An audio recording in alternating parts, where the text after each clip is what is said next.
List critics! Holy shiitake mushrooms. I That drank all... was impressive. No more coffee for me. What did you just down the whole thing? I had half a thermos full, and I just chugged it. Good Lord. Now imagine if you did that back when you still drank soda. Oh, God. No. You would have hurt yourself. Oh, yeah. Just about. Just to give you guys some background, I said, yeah, Peyton, you can begin the show any way you want. And he's like, okay, I got an idea. And then he's like very quiet for like a while. And I'm like, what is he doing? And then that happened. So I did not know that was going to happen. That's the best part of the list, Grace. You have no idea what we're going to do until we do it. That's an A+ burp there. But you do know that we're going to do Tumblr Gets Deep, and we are going to do it right now. Deep in my tummy, the Belches rumble. It's already out. Time for Tumblr. I think you might have made a haiku there somewhere. Somewhere, yeah. Deep in my belly, that's 5 syllables. And then what was the next line? Shit, I forgot. The belches rumble. You need 2 more The there. belch begins to rumble. The belch begins to rumble. That's 7. Then you need 5. Deep goes the tumbler. Without knowing it, Peyton just wrote a haiku. Garth, that was a haiku. Well, all right then. I love you too, Dream Woman. All right. Kawaii Squad says, man, what would happen if we took every criminal and threw them on a continent and just let them have at it for 50 years? What would they even say when we came back? And Kawaii Rubbish replies with, probably, g'day, mate. There'd only be one survivor, I bet. Well, I mean, Australia has tons of people, so... Oh, I got it. Oh, you didn't get it? Oh. G'day, mate. I got it now. Yeah, because Australia started as a penal colony for people who were usually political prisoners, though, who were arrested by the British Empire. They were shipped off to Australia. I must have missed that in my history lessons. Really? Wow. Yeah. So this picture is a guy. He's doing that thing. You ever do that move where you want to take a picture of somebody in public, but you don't want them to know you're taking a picture of them, so you pretend like you're taking a selfie? Yeah. So he's doing that move, and I don't know if these 2 people behind him are cosplaying or just if this is a divine cosmic coincidence, but one of them looks like Waldo, boy. And the other one looks like Carmen Sandiego. So this is finally found these guys. Wow. Yeah. That's what happened with Carmen Sandiego and Waldo. They ran off together. Good for them. And then somebody else said, and people say Shaggy isn't a good investigator because the guy kind of looks like Shaggy. You know what he looks? He looks like a cross between Shaggy and Chum-Li. A Chinese Shaggy. No, Chum-Li, like from Pawn Stars. Oh, that one. Never mind. Yeah, not the other one. So Pyramid Slayer posts a picture of this. I can't believe this exists. He says, "Look what you can buy." And you know those movies, Cars and Cars 2 and all that shit. Yeah. Okay, so apparently those movies didn't really do that well, but they're popular because of the merchandising. Kids love the toys. Apparently there is a toy car you can get from Cars 2 of the Pope Mobile. So you can buy the Pope. It's Pope Pinion 4. So Apostle Mage says, there is a Pope in the Cars universe. That means there is a Catholic Christianity, which means there was a Jesus car who was crucified. Jesus Chrysler was crucified by car Romans under Pontiac Pilate, who washed his wheels. A car was nailed to a cross and ascended to heaven. I think that's too much Tumblr goes deep. Good night, everyone. That's amazing. Wow. How does that, why is there a Pope car? What kid wants that as a toy? Probably the Catholics. I wonder if that's a character from the movie or if they just made that toy. I don't know. All right. Witchiest Suggestion says, use a Cards Against Humanity deck as an Oracle deck. And Sigil Seer says, what can I do to be happy? Draws card. Alcoholism. As somebody who plays that every month, surprisingly, it could be true sometimes. It's a fun game. It's a very fun game. If you're playing it with cool people, though. Most of the time, we're drunk out of our mind when we're playing it too, which makes it hilarious. Oh, that makes it even better. Shedis Sen-chan says, so every year after the juniors finish reading The Great Gatsby, my high school English teacher throws a Gatsby party at his huge house, and everyone shows up in period clothing and Charleston's to 20s music, and my English teacher just wears a suit and stands off to the side, staring wistfully out the window the entire night. And then he replies himself, says, you guys think I'm joking? And posts a picture that proves that story of the English teacher staring wistfully out the window during a party. Jeez. Sounds like somebody that got bored. I wonder if he's doing that, for a reason, or if he's just like, I'm going to just recreate The Great Gatsby. You ever read that book? No, I don't think so. See the movie? I don't think no, I haven't. The movie was good. You should see the movie. All right. Pirate Bay, lead me the way. There you go. No, you don't need to download it. You could stream it off those sketchy Russian sites. I hate those websites with passion, though. But you can watch a movie without having to download it. Yeah, while something flashes at me, have a Russian mail-order bride mailed to you today. Ad block, bro. The ads are getting smarter, though. It is true, but I haven't been on one of those websites in a while, so maybe, I don't know. Okay, so this one is Asexual Britta Perry says, you can make nearly any object into a good insult if you put you absolute in front of it. Example, you absolute coat hanger. And Giorno Joe says, as well, you can just add ed to any object and it sounds like you were really drunk. Example, I was absolutely coat hangered last night. That sounds like a backstreet abortion. It does, doesn't it? Yeah. I was thinking that. I wasn't going to say it. I'm glad you said it. Somebody had to say it. All right. Got another picture one that I got to explain. So there's this, I guess it's a drawing class or something, and this guy's drawing on his computer, and Jesus Christ. And apparently he's drawing a portrait of the guy across from him. And the guy next to him is drawing some like horrible monster guy. And Sexuality here says, damn, I want to see the next guy over. The assumption that it's a horrible monster guy. It wasn't Probably. Yeah. Brain Static said, hey, remember early last year when the Large Hadron Collider overloaded and broke down and people were like, phew, good thing nothing weird happened, like a shift in reality? Maybe it's time to revisit that.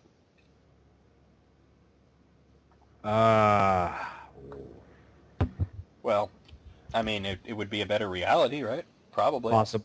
Yeah. I mean, chances are it would be better. I think. Yeah. Wongolo said, I had a dream I was able to time travel, and I went we'll say 10 quadrillion somewhat years into the future, but the instant I went to 4000, I got stuck in a time dilation jail set up by the American government in the year 3877, in which anyone that tried to time travel back or forth across May 23rd, 3877, while on Earth, would end up stuck in this time dilation chamber trap to stop time travelers. But it was so crazy and mismanaged because it was legit capturing every single time traveler ever, and the place had only been open for 12 minutes, and it was already getting overpopulated with non-stop multiple recursive instances of this one other guy trying to break previous versions of himself out of the goddamn time traveler jail. Didn't I say three things ago? That's it for List Critics. Goodbye. or that's it for Summer Gets Deep. Goodbye. That's a hell of a dream, though, right? Yeah. K-Apocalypse replies with... Wait, there's a reply here. K-Apocalypse... I'm sorry, Kale-Apocalypse replies with, that is a fucking hysterical and absolutely sounds like something the American government would set up.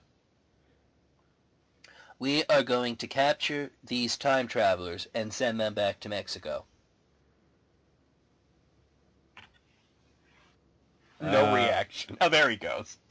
I'm just trying to process it okay, how to reply. Take a shower! Okay. Rapid Reptile says, my mom bought an All My Children Have Paws mug in an effort to disown us in favor of her dogs, but she is blissfully unaware of the fact that 2 of her children are actually furries. I think this person's name is Wormhole, but they spelled it weird. It says, why do you know that your sibling is a furry? And Rabid Reptile says, I made them a furry. And then Magical Girl Mindcrank says, this is why she's disowning you. Correct. Wrecked. That was more than wrecked. That was downright... Burnt down. We're going to need a burn heal from Pokemon. Yeah, that's crispy. Editor in Creep says, screams into the void. The void pours 2 cups of coffee, sits down to listen, sobs quietly. Thank you, void. It has been a stressful month. And the real Siebes replies with, hello, darkness, my old friend.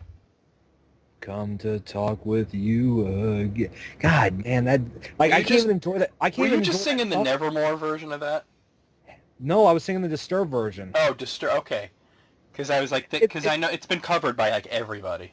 Yeah, and it's like, come on, I can't even enjoy this version of the song anymore because everybody now parodies it. Well, the original is still the best, I think. Although Nevermore did a great cover.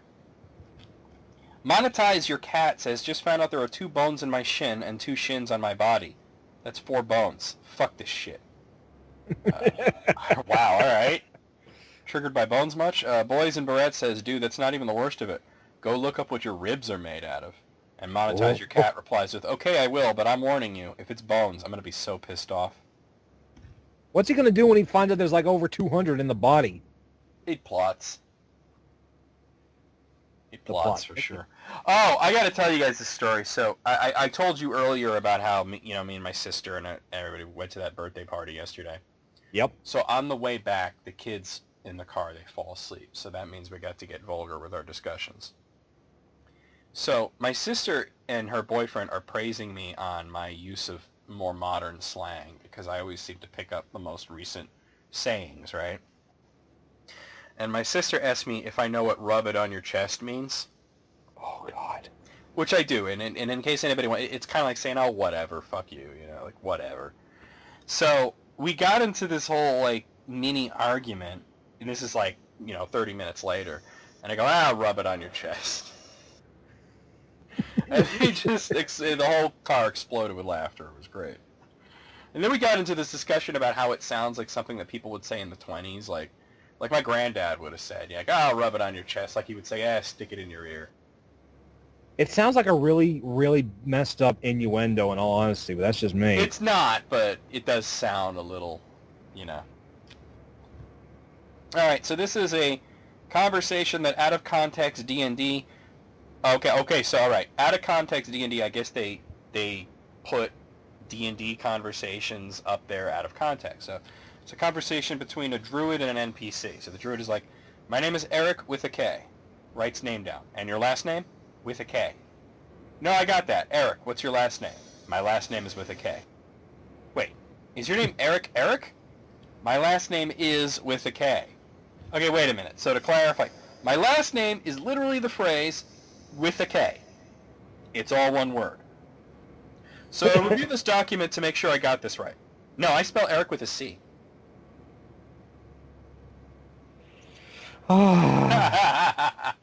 You're talking to... That's an epic troll right there. Yeah, it is. And you're talking to somebody that... I used to play Dungeons and Dragons all the time, and this is like Dungeons and Dragons problems, this right here. It really is. And I can imagine the DM just reaching over and just casually stabbing the guy. I would not be surprised if he didn't. Because I've almost gotten killed in some D&Ds because I do some of the stupidest shit ever. That's a hilarious name. Eric spelled with a C, and the last name is with a K. That's very funny. Oh, and actually, there's a reply here from Mojave Red. They say, I'm an Eric, and this whole string would have made me stab the fucking druid. See, didn't I just say the guy is going to get stabbed? Holy shit. All right, LaMayonade. I like this name, like LMAO, and then Nade, like LaMayonade. It says, God, I dumped the mouthwash in the cap, and then when I went to put it in my mouth, my body was like, you're doing a shot. And then I just let the mouthwash slide down my throat. Oh, my God. She's so used to drinking that her body literally thought, ooh, shot, here we go. Shots, right? I'm almost positive that's a guy, by the way. Could be. Yeah. So this person, Thivus, posted that video, Nerd. You've probably seen this. It was very viral a couple of months ago on YouTube. It was Nerd gets rejected, but then reveals he's Instagram famous. Oh, yeah, I saw that. Thivus gives us an alternate take on the title. Nerd gets rejected twice. Wow. That's more accurate. Lesson here, ladies and gentlemen, treat nerds with respect. You may be, as Bill Gates once said, you may very well be working for one day. Oh, absolutely. Yeah. Absolutely. Okay, so Leaked in London posts this picture of a cat that they're petting, and the cat has a collar with a little note on it that says, "I'm not lost, just visiting." It says, "Thank you for visiting, little friend. I love you." And Leaked in London then replies saying, "I have an update on this little dude. Apparently he has now been permanently banned from leaving his house because he walked his ass down to the train station, got on a train, and spent the day hanging out in a cafe a few suburbs over." This cat's a traveler. Milo and Otis, move over. We got a new traveler. Yeah, it's a homeward bound, except it's homeward fuck you. Cats are devious like that. They really are. They'll go where they please, really. I got a scary story. Okay, this is scary to me, but it may be funny to everyone else. Okay, so I live in an apartment, right? Yep. I live in an upstairs apartment. And my cat Ninja he likes going outside on the balcony. All right. Okay. So I let him out there to run around, and plus my roommate goes out there to smoke, and so I let him out there, and I was thinking, oh, she's gonna go out and smoke any minute now, and she can bring him in then. And about an hour passed, and I'm like, okay, let me go out there and get him, I guess. And I'm out there, I can't find him. And I'm freaking out because I'm thinking, did he jump down? Did he get a hold of the tree and run off? I'm freaking out. I put up signs around the neighborhood. Guess what? He was in the house the whole time? He leaped to the next door, which is like 2 inches away. He was able to leap because he was small enough to fit, and it was close enough that he could leap it. Well, you said it's only 2 inches, so he hopped over. Yeah, he hopped over there, and he's been over there the whole time. Ah, so he's just visiting. Yeah, and I'm like, funny. Oh my God. I freaked out for no reason. That's great. All right, so Stunning Picture posts this picture. Says, "I was at a horse race yesterday when some kid lost his balloon," and it literally shows this horse-shaped balloon ascending up into the heavens. And Mutant Kitten says, "Ascend," and Deduction to Seduction says, "Bye-bye, little Sebastian." That's funny.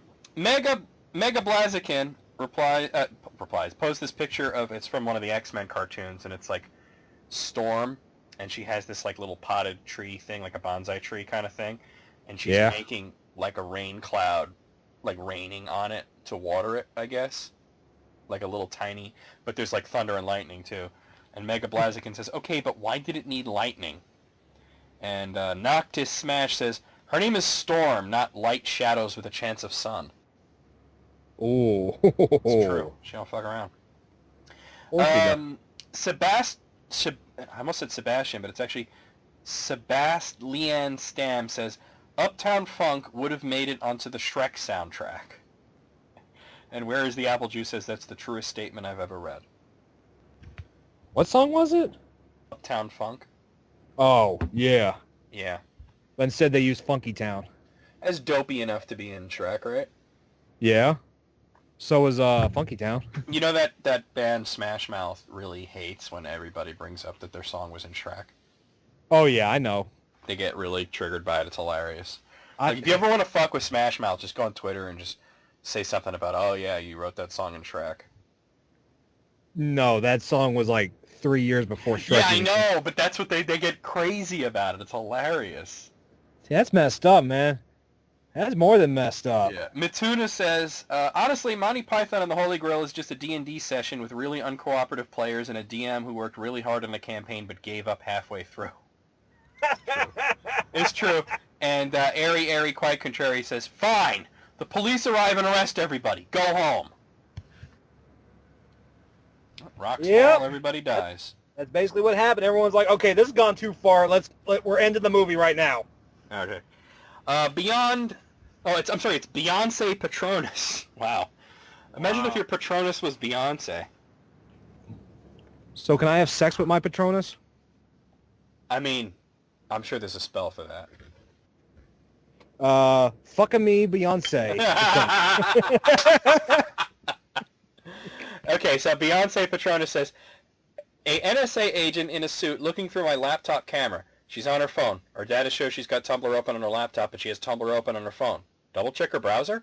Some nerd hired straight out of college. She's definitely got Tumblr open on her laptop.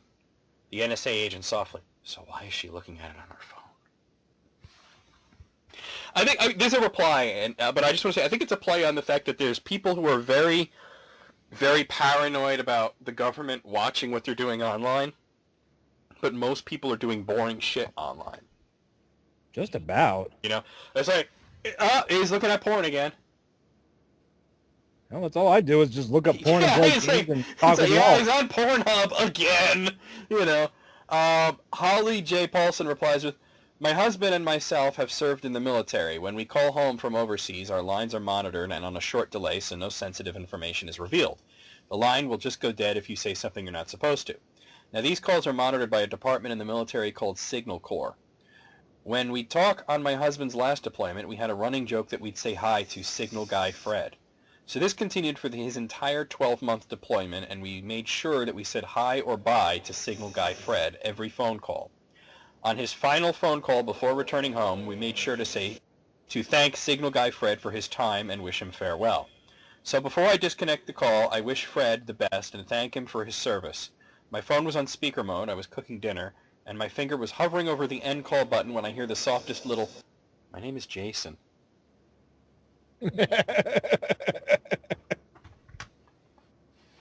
That's funny though. I like it. Out of 21, I'm gonna say 18 on this one. What do you say? I'll say 16. One of them, that one where I was just like, wow. Like, not wow. It was like there was a couple like that though. Yeah, it was Which like, one? oh my god. I don't know which one you're referring to. All right. I already forgot. 15 Twitter jokes everyone should read. Blank at Lee Manish says, Lil' Kim implies the existence of a larger Kim. That's not funny. It's all right. I'm sorry. It's true, but it's not funny. You gotta work on that, Blake. Work on it. You remember that meme of that black woman who's like, what? Huh? Huh? Yeah. Oh yeah. Yeah. She got her hand out. Like, huh? Like, what the fuck you even... Yeah, I know what you're talking about. Yeah. Kid Block at Cinderblock 23 says, moms are just cops who love you. I've seen that one before. Yeah, same here. Andy Richter. This is actually Andy Richter, by the way. Oh, hell yeah. He says, as long as there are parrot cages, print media will survive. All right, Andy Richter with the save. I mean, that's really him. It's a verified account, so... You know what's funny, though, is Andy Richter's picture, his icon on Twitter, has a parrot on his shoulder. Yeah. There you go. And Gloria Fallon, this is another verified account here, says, I wish catalog models could do one pose with bad posture, looking awkward and self-conscious, so I'd know how the outfit would look on me. Oh, my. Yeah. Scary Jesse at Nick Cage Match says, me 6 a.m. to 10:30 p.m. I'm so tired. Me 11 p.m. I can't sleep. Boy, ain't that the truth, huh? Yeah. Creepy Guy at Malt Skull says, once every 10 years a traffic light will turn blue. There are 7 drivers who know what to do. Well, you know, in Japan, the traffic lights are blue. Yeah. Oh, there you go. Schmox at Ivory Gazelle says, wind chimes, but it's hot dogs, the soothing sound of wind meat. I'm laughing and I don't even know why. That's fucking stupid. Plus, when they go like, dunk, dunk, dunk. Yeah, yeah, that's your soothing sound of wind meat. Tom, or maybe it's Thom, at Barknado69 says, the price is right. Bob Barker. What do you think the price of this washing machine is? Me, lips firmly pressed to the mic. Right. I'm waiting for somebody to do that on Price is Right, actually. That would be kind of funny. I don't know if anybody's told Tom that Bob Barker hasn't been the host for like a long-ass time. Well, he did an April Fool's last year, and that was the last time we've seen him on there. Yeah, but that was just a guest shot, wasn't it? Yeah, Hey, because I'm here. they were like, hey, we're out of ideas, so Let's we're bring going to Bob have back. Barker come out as the fool for the day. Yeah. That's what he said, and I was like, oh my god, I cannot believe I'm witnessing this. Marf at Marf Salvador says, being buried alive. Murderer, out of breath. How are you eating this dirt so quickly? All right, that's funny. Noodles at Dawn M says, age 10, I'm going to be a rock star. Age 20, I might learn an instrument someday. Age 30, I hope a piano lands on me. Oh, wow. Accurate. NoVixV is a goth at NoVixV says, I love how the Beatles are called the most successful band in modern history. Like they can't quite top that band from ancient history. Wow. Okay, that's funny. Timmy at the Timmy Toe says, sees baby, crouches down, does some cute baby talk. No reaction from baby, stands up slowly. You've made a powerful enemy today, baby. I mean, isn't that basically the joke with Mr. Burns at the vending machine? Yeah. Jess is spooky. Jesse OK Fine says, congrats is my favorite because it says I'm happy for you, but not happy enough to write a 15-letter word. Let's not get crazy. Oh. All right, that's good. Mike F. at Mike Fossey says, I'm a janitor at MIT and I see some extremely hard-ass equation on the chalkboard. I quickly erase it because I'm not being paid to do math.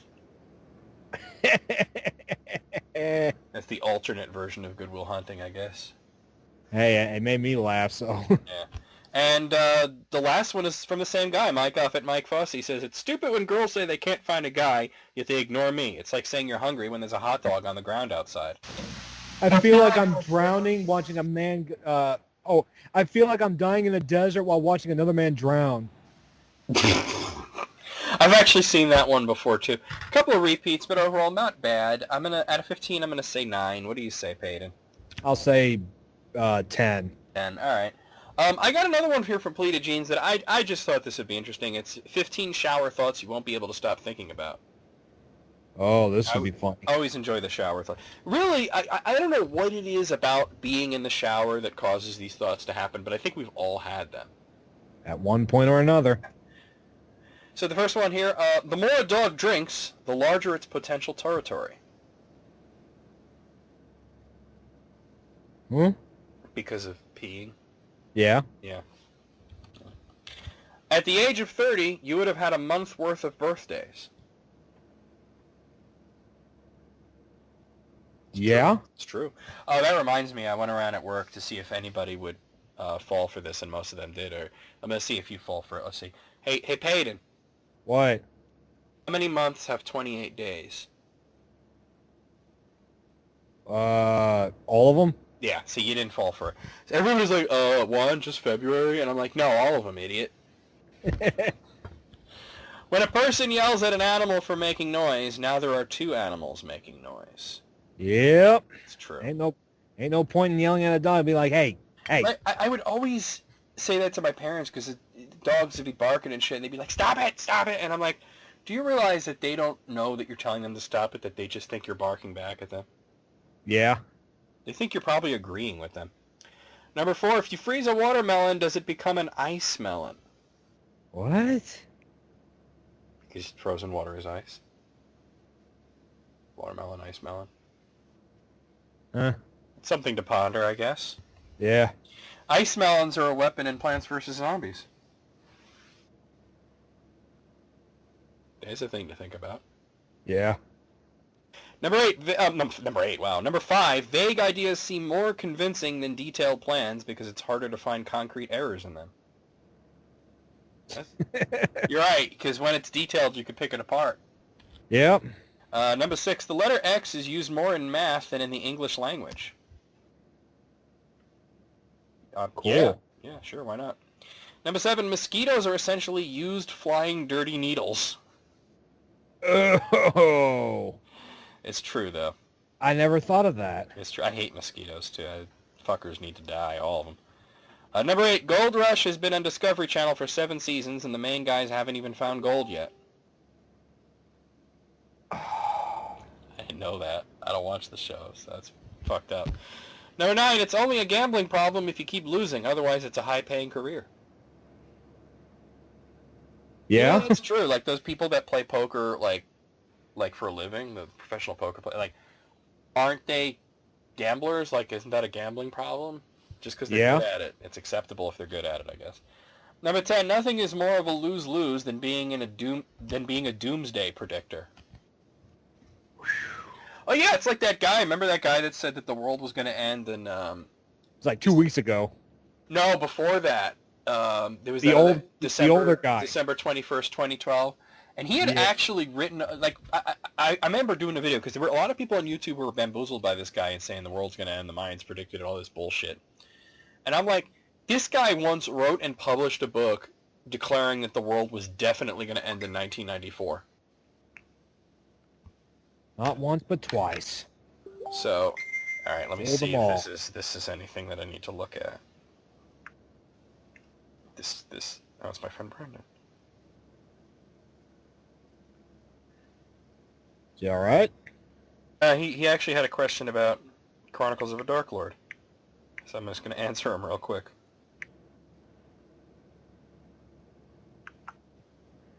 My sister was the other one. Oh, she just sent me a video. I'm not want to look at that right now. All right, number 11. Don't go broke trying to act rich. Act your wage. Yeah. That's good, actually. I like it. Number 12. Demilitarized zones seem like they should be safe, friendly places, but this doesn't seem to be the case. It's true. Yeah. But, you know.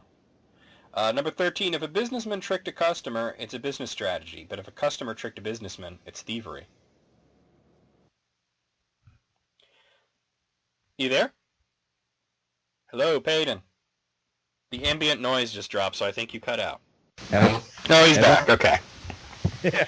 Sorry about that. Each of these has a picture associated with it, and most of them are just sort of random pictures, but I like the one about the businessman and thievery. The picture is Martin Shkreli.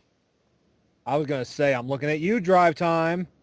Martin Shkreli has the world's most punchable face. Like, even if he was likable, I'd still want to hit him, because just, he's asking for it. Look at his face. God damn. Number 14, a burial plot is literally the last thing you need. Okay. Okay. Number 15, the 3 A's in Australia are all pronounced differently. Holy shit, he's right. Wow. That's some fuck shit right there. All right, out of 15, I'm gonna say 12. I'll say 12 as well. 12? Why not? 12 it just seems like the right number, right? That first one, I'm still going like, Oh, now I gotta go back and look at what the first one was because I don't actually remember it. Oh, the dog one. yeah. Or maybe I was thinking about the Twitter one. All right. Maybe you were. Perhaps that's the case. Christ. I've got good memory when it comes to something that happened 20 years ago, but something that happened 5 minutes ago. Nope. It's true. That's how our memories work. All right, I have a list here from Tickled. It's fascinated students and teachers share the one most sarcastic response they've ever heard in a classroom. Oh. Love sarcasms. Let's see. Number 1, this really shy kid that doesn't really speak much was getting picked on by this mean girl. When the teacher tells her, be nice to him, he might be your boss someday. Without missing a beat, he replies, no thanks, I don't want to be a pimp when I grow up. Oh! Roasted! He shoots from the three-point line and scores it. That was a full court shot. That was from the other side. The world record shit. has been achieved. Somebody call up Guinness. Dude, like in real life, there should have been a little achievement unlocked pop-up for that one. Holy As for crap. the girl, well, we got Burn here. Yeah, right? All right, number 2, my high school teacher had this rule. She had a clock in the back of her class behind everyone. If you looked at the clock, she'd ask you a random question because she assumed that you weren't listening. She wouldn't say your name, so you'd have to listen. She asked my friend a question, give me an example of a natural chemical in the body. He responded with, my brain is losing dopamine from listening to you. This chemical is responsible for happiness. He ain't lying. Yeah, it's technically correct and a nice burn. Yeah, and I guarantee he got detention for it. Probably, yeah, because probably everybody was like, oh, and made a scene about it, and then the teacher Either that or Big everybody deal. was looking at him like, what the hell's dopamine? Possibly. Number 3, well, he explained it, though. Yeah. So there was no even need, like, he actually put the explanation. He said it's responsible for happiness, so there you go. Number 3, a kid in my class would sleep on his desk. One day the teacher called on him to answer a problem on the chalkboard. He woke up, solved the problem on the board with 0 difficulty, and then just went back to sleep. The teacher repeated the same thing a few times with similar results, and then just let him sleep the rest of the year. That's not really a sarcastic reply, but it is an interesting story. Works for me. Must be nice. Must have been one of those accelerated learning kids. Or just, yeah. Probably, you're right. Number 4, back when I taught first grade, we were doing a writing assignment about Thanksgiving. The kids had to draw a picture of their family celebrating Thanksgiving and then write about it. One little girl drew the table and chairs, and that was all. I knew she just didn't feel like doing the work, so I tried to prompt her. I asked where the food and her family were, and she snapped right back, "They're washing the dishes." Had to give her credit for coming up with a logical argument for not doing the work. You're washing. I'm loving this already. Can I give it a 20 already? Well, you know what? I don't even know how many there are, so... Oh, that's good for me. Yeah. Number 5, my history teacher would spend half the class making jokes directed at the students. One student in particular always took the jokes on the chin and never really made any comebacks. Eventually the teacher called him out and jokingly lectured him about standing up for himself. He ended his rant with, "You gotta be a man, you gotta be like me." The student replied with, "Well, which one? Do you want me to be a man or do you want me to be like you?" Oh, be careful. He's learning. Yeah, he's adapted. Oh shit, he's adapted. They're coming through the walls! Alright, number 6. This is a sort of reverse situation, but there was this awesome history teacher I had freshman year of high school who was just amazing, always in an amazing mood. We'll call him Mr. Smith. One day everyone is sitting in class waiting for the tardy bell to ring when a kid sneaks a condom onto the door handle. That's funny. Sounds like something I did. It's already funny.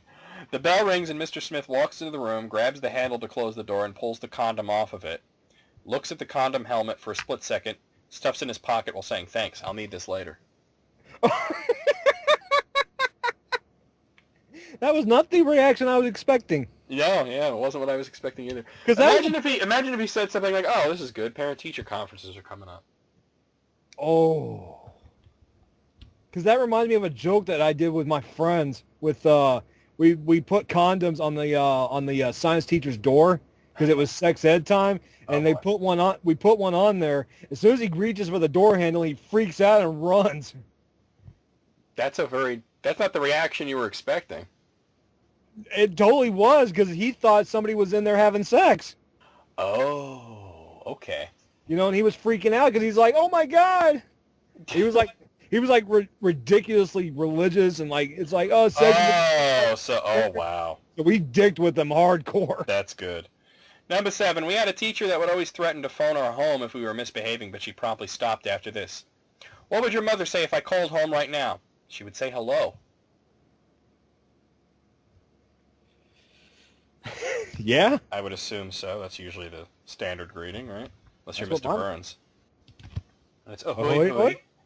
You know what's Ahoy? funny is that's actually the fact that Mr. Burns says ahoy hoy is a very clever joke about how old he is because apparently that's what people said on the phone before they said hello. Wow. Yeah. Number 8, I'm not a teacher, but I had a friend in school who was always pretty dramatic. She actually did have IBS, though. So we're in this teacher's class, and she keeps asking to use the bathroom. The teacher says no, and my friend's like, "I have IBS, though." And the teacher's like, "Tell me what those initials mean, and I will let you go." So she screams, "It means I have to take a crap," and then takes out off of the room. That is what it means. Yeah. I mean, it's something irritable bowel syndrome, but it also means you have to take a crap. I suffer from it. I know all about it. It sucks. Yeah, my sister has it, too. I hate, guys, see a doctor if you got it. That's all I'm going to say, because it sucks.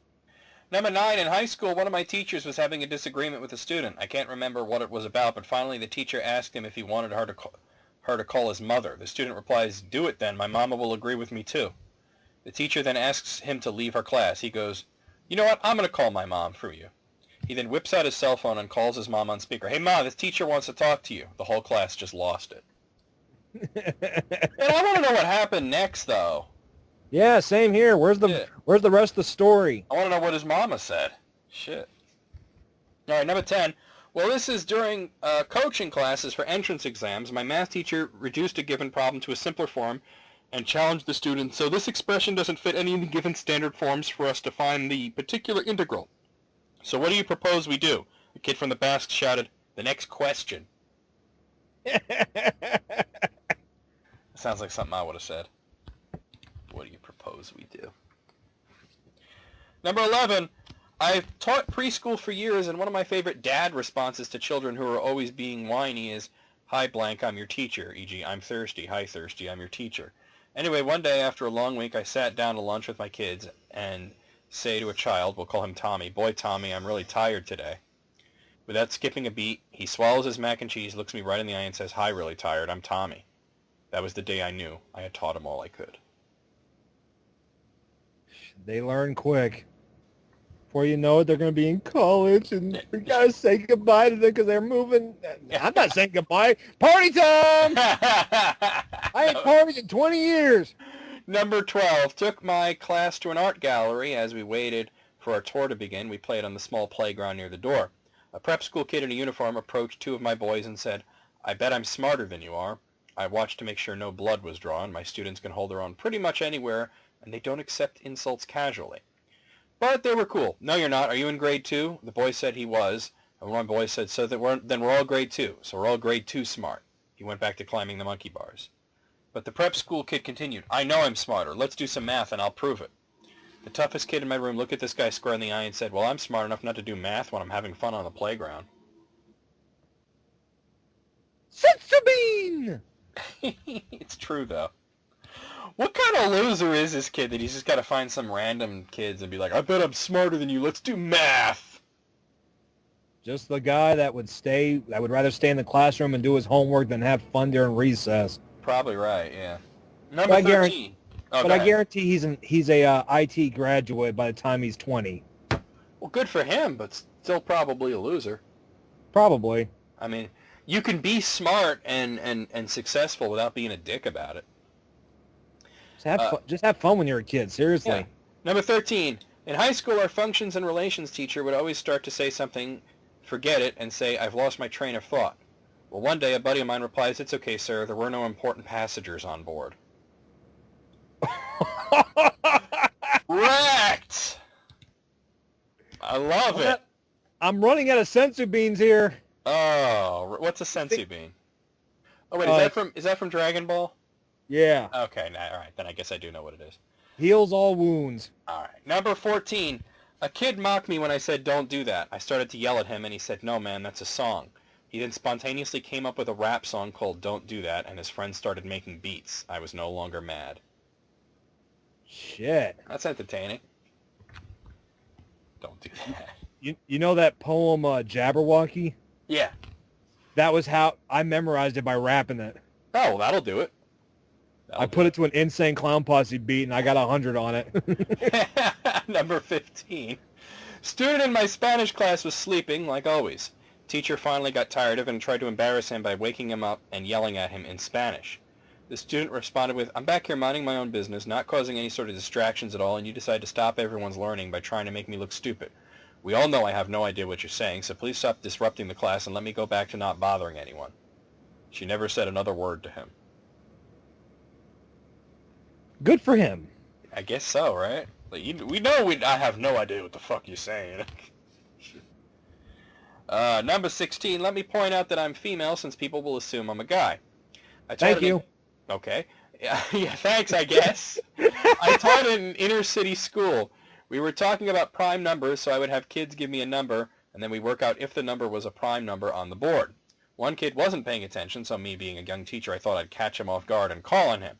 It went something along the lines of, "Mark, do you have a number?" "Huh? I need your number." "She.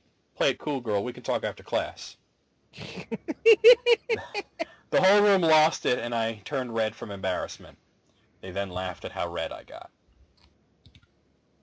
That's good. I like Them that. young teachers. Yeah, right? I almost think like they shouldn't hire young teachers because kids just walk all over them, you know? Yeah, but you got to start somewhere. Well, that's true, but they shouldn't be teaching high school, is what I'm saying. Yeah, they start them out as kids. Hey, so Then hold work on a their way second, up. because I got to run into the other room for a second, because even though it's fucking October, I got to turn the AC on. It's fucking hot in here. Beats me. I'm down in Houston right now. I'm going to be here till like 10 o'clock tonight to get unloaded, and it's like 90 degrees. But in Alabama right now, it's probably like 60, and the wind is like 30 miles per hour because of the hurricane that's going on there. Please be safe, Nate, guys. Please be safe. So, I hope all this global warming bullshit means that we're going to have a mild winter, because I can't deal with a winter like last time. Hey, I'm all for it. At least that means no ice roads for me to drive on this year. I mean, because last storm we had was 3 feet of snow, and that really sucked. Oh, yeah. I remember that potato cast. Oh, God. Well, that was right around when I lost my job there, so... Yeah, and I was like, Christ, I thought my life sucked.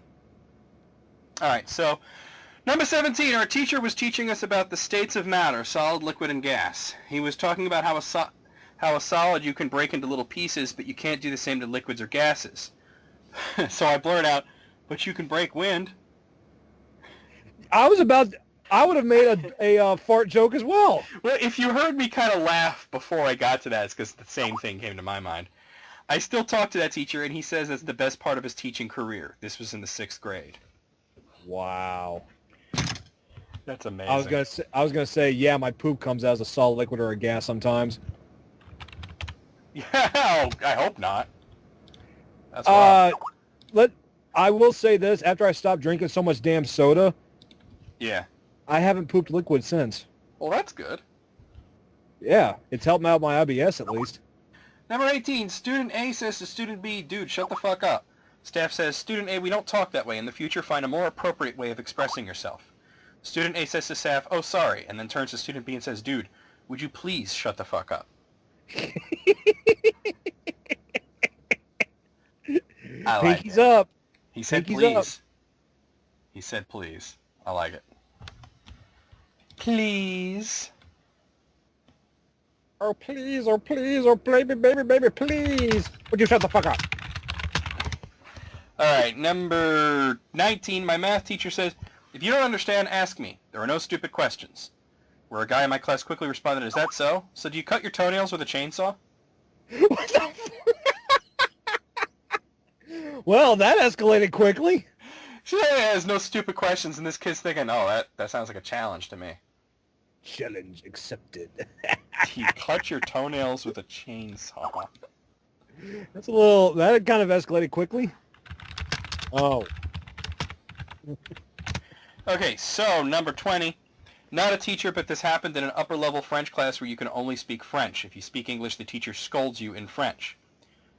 My friend walked in a few minutes late for a quiz and wasn't allowed to take it. My friend looked at the teacher and said, in English, that's BS.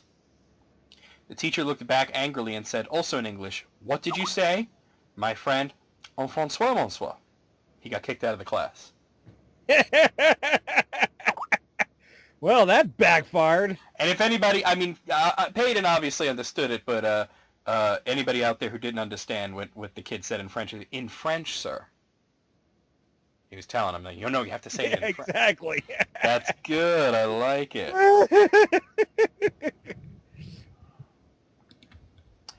All right. Let's see. Number 21. One of my classes is fun in that we give each other hard times, but all in good fun and accomplish a lot. A girl starts giggling uncontrollably for no reason, but she's a bit of an airhead, so I asked her if she saw something shiny and if that entertained her. Another boy jumps in and says, yeah, mister, your head. I'm going bald. I wanted to pretend to be mad, but it was just too damn funny. Well, he was being a dick to begin with, so kind of deserved that. Did you see something shiny? Number 22. Why are you all talking? Because you're not. 2nd grade kid was sent out of the room. This was in regards to the rule, don't talk when the teacher's talking. Talk about literal. Yeah. That doesn't mean always talk when the teacher's not, right? Right. All right, number 23, I was a diving coach, and I have 4 divers I'm responsible for, so I don't usually get swimmers' contact info. We were on our way to a meet, and one of the swimmers was not on the bus. I said, who has Redacted's number? No one. So obviously I got mad. This is your teammate, and not one of you girls has her phone number to text her. So one of my divers chimes in, why don't you, coach? I said, I have 4 divers. I don't need another 30 high school girls' numbers in my phone. She replied, ha ha, you wish. Easily the best burn of my coaching career. Pervert. It's true. He does wish, probably, right? All models in the phone are 18. Even if they don't look it, just trust me, they are. That's the disclaimer on Pornhub, right? I was going to say, like, hentai and all that. Well, that's not even real people. Nope. Does it even matter? You I don't know, but J-List, I'm really considering your offer to let's play that game. Oh, shit. All right, number 24. There was literally 30 seconds left of class, and my buddy starts to pack up. The teacher didn't seem to mind, but when the bell rang and my buddy got up to leave, the teacher said the classic line, the bell doesn't dismiss you, I do. And Buddy just continues to leave, gets in the doorway of the class and says, if it decides when I come, it decides when I leave, and just leaves the class. Ouch. That's not really sarcastic, but the guy's got a point, you know? Exactly. So can I show up after I get done going to the bathroom and taking my time, taking my rest break? There you go. Number 25, I had a friend who got into an argument with her teacher about the whole I before E except after C thing, and if it sounds like A, it's EI. My friend told his teacher that wasn't always true, so she got defensive and started going off about her lit degree and how she knows more than him. His response was, no, seriously, there are some weird words where that rule doesn't apply. She kept saying that it wasn't true, and he kept saying the same thing over and over. There are some weird words where that doesn't apply. He did this like 5 times, and finally she snapped and yelled, like what? And he just yells, weird. Can I get a receipt for that? She permanently kicked him out of her class for being a smart aleck. Which means she permanently kicked him out of class for being smarter than her. It's true. Weird is spelled W-E-I-R-D. Yeah, and I made a thing saying receipt, which is the exact. Yeah. God damn. But God that's damn, after that had C. to see before. That's Damn it. after C, yeah. Never mind. Doesn't work. Doesn't apply. Whatever. Yeah. Go on. Number I 26. tried being funny and I failed. Yeah. Number 26. My grandson who lives with let's try that again. My grandson who lives with my wife and I was sent to office one day for breaking dress code. No belt. The principal asked why he didn't wear it, to which he replied, my crackhead mother stole it and I didn't have time to get another. Principal got super mad and called us to ask us what happened and what he had said. I confirmed his story. Well, his crack addict mother came to visit last night and we didn't realize it was gone until this morning. I could audibly hear him gasp over the phone and immediately started apologizing, and every time I see him now he mentions it and apologizes.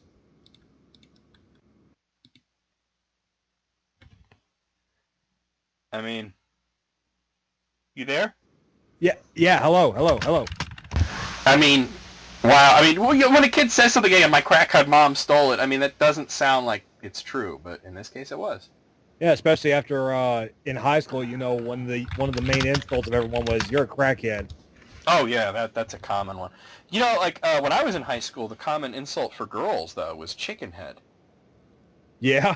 Yeah, No crackheads, no crackheads, no chicken heads. Chicken head is like a hoe. Yeah. So it's completely different from crackhead, but I guess you could be both. You could be both crack and chicken headed. Hey, I'll be a chicken head if you got any crack for a crackhead. All right, number 27. Unzip, let's get to business. Number 27. This was while working with 9-year-olds. We're doing number problems, and a kid is having trouble with the sum. The sum is you have 40 sweets. You give half your sweets to your friend. How many sweets do you have now? I grab 40 counters and say to the kid, here are 40 sweets. If you give me half, how many will you have left? Kid turns to me, utterly deadpan, and says, I can't give you the sweets. You aren't my friend. Oh, ouch. Ow! I think we need the ambulance. Ow! Wow. My rib is actually hurting from laughing. That's good, though. Number 28, tangentially related, I hate saying that word. Smart aleck response from a teacher on behalf of the student. Had a student that came back a couple of weeks out of class. Counselor let the teachers know that his father had passed and that he was having a rough time. I pulled him aside after class one day, told him not to worry about any of the work he missed. Focus on getting caught up in your other classes. I'll make things work out here. I was his 10th grade English teacher. We'd already taken the end-of-year exam. As far as the state was concerned, he was done, and that was good enough for me. Kid was straight A's until his dad passed. Cut to a few weeks later, I'm called into the counselor's office for a meeting with the student's other teachers. I double-check and he's been doing great in class, and work I've assigned has been turned in on time even though I told him he didn't have to. So I have no idea what's going on. Come to find out his other teachers weren't as lenient on the makeup work as I was. He had gotten behind in all his other classes and had stayed behind. Now he was in danger of failing everything but my class. He'd have to repeat the years save for English. Counselor asked me what I did to help the student. Oh, well, I told him not to worry about anything he missed. As far as I was concerned, he was already caught up and could do the best in class going forward. One of the other teachers balked. Well, I don't see why we need Mr. Hex Dragon's input. He just let the kid skip out on work. That's not helpful. I replied, the kid's dad just died. You really think the last 6 weeks' worth of history matters to him in the slightest? The counselor smiled and pointed at me. I invited Mr. Hex Dragon because I knew he would say some things that I'm not allowed to say. True. Sorry, let me tell Hitomi that I'm recording, because she's talking about video games right now. That's fine. Go ahead. You sent me a friend request recently, too. Well, you did send her some money, so that's probably why. Yeah. She needs more. Just give me another week. She does need more, so keep that in mind. All right. I'll let you know after we're done recording what's going on, because there's something not so great going on. I'll see if Tanya really needs to, if she wants to do KSW this week. So if that's the case, yeah, she gets it. If not, all right, I'll send Hitomi a little more. Yeah. I'm sure she wouldn't mind, because she was talking about doing it early. I mean, I'm sure she wouldn't mind waiting. Number 29, in a high school physics class, we were learning about friction and what varies how strong it is. So the teacher asked, so as an engineer, what would be some of the hard parts of designing, say, racing tires? And some kid in the back says, getting out of bed in the morning.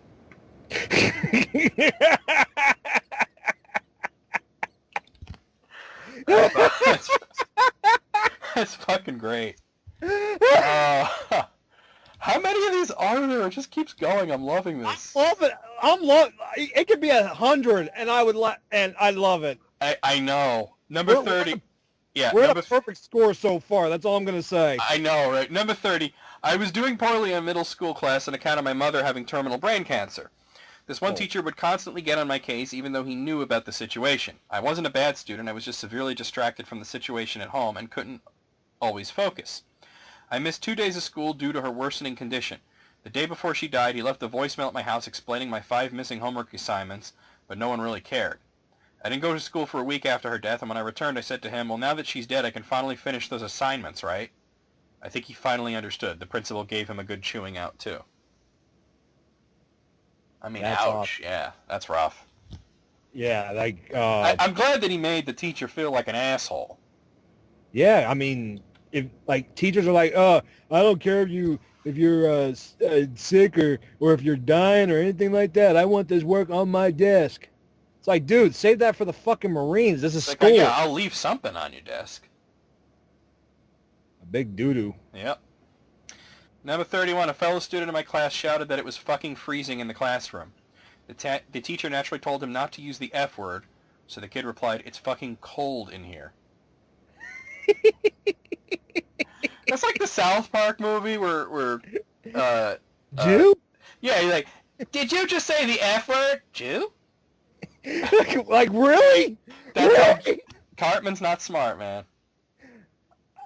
Number 32, I went to a Catholic school. Master manipulators. Yeah, right. I went to a Catholic school, very strict, lots of beatings. Two friends and I had been caught by one of the more violent teachers, Mr. Murphy, off school grounds climbing the trees in a neighboring estate. Oh, crime of the century. After school detention, we were lined up in his office where he's screaming at us for our bad behavior, letting the school down, etc. We expect a beating or a 500-word essay if we are lucky. He turns to my friend Dave and shouts, do you climb in your neighbor's trees at home? Dave replies, head down and sounding remorseful, no, sir. Why not? They haven't gotten any, sir. My other friend literally ended up crying with laughter on the floor. I was shaking with laughter and Dave just stood there head down and motionless. Mr. Murphy stood there, momentarily lost for words before shouting at us to get out, and that was that. Funny thing was Dave never understood why it was so funny. What's wrong with climbing trees? I don't know. I used to now I overcame my fear of heights. I used to climb trees as a kid, but now I'm afraid of heights. I mean, I'm still afraid of it, but it's like, oh crap, if I fall, it's gonna go bad. But I just don't worry about No, it. I'm not. I'm really not good with heights. When I was a kid, I didn't give a fuck. Note to self: don't take John skydiving. No, you will not get my ass. If I get in a plane, I'm staying in the plane. I'll get out of the plane when it's on the ground. There's a place off I-35 close to where I live called Skydive I-35. Yeah, no you thanks. you pay the guy $200. He gets you on a plane, he gives you a parachute, gives you a rundown, and says, "Have fun." Oh, for $100 more, you can have a GoPro. You know, and for the cost of nothing, I could not jump out of a plane. Yeah. Yeah. I only did it once. Didn't Was it a record good experience for you?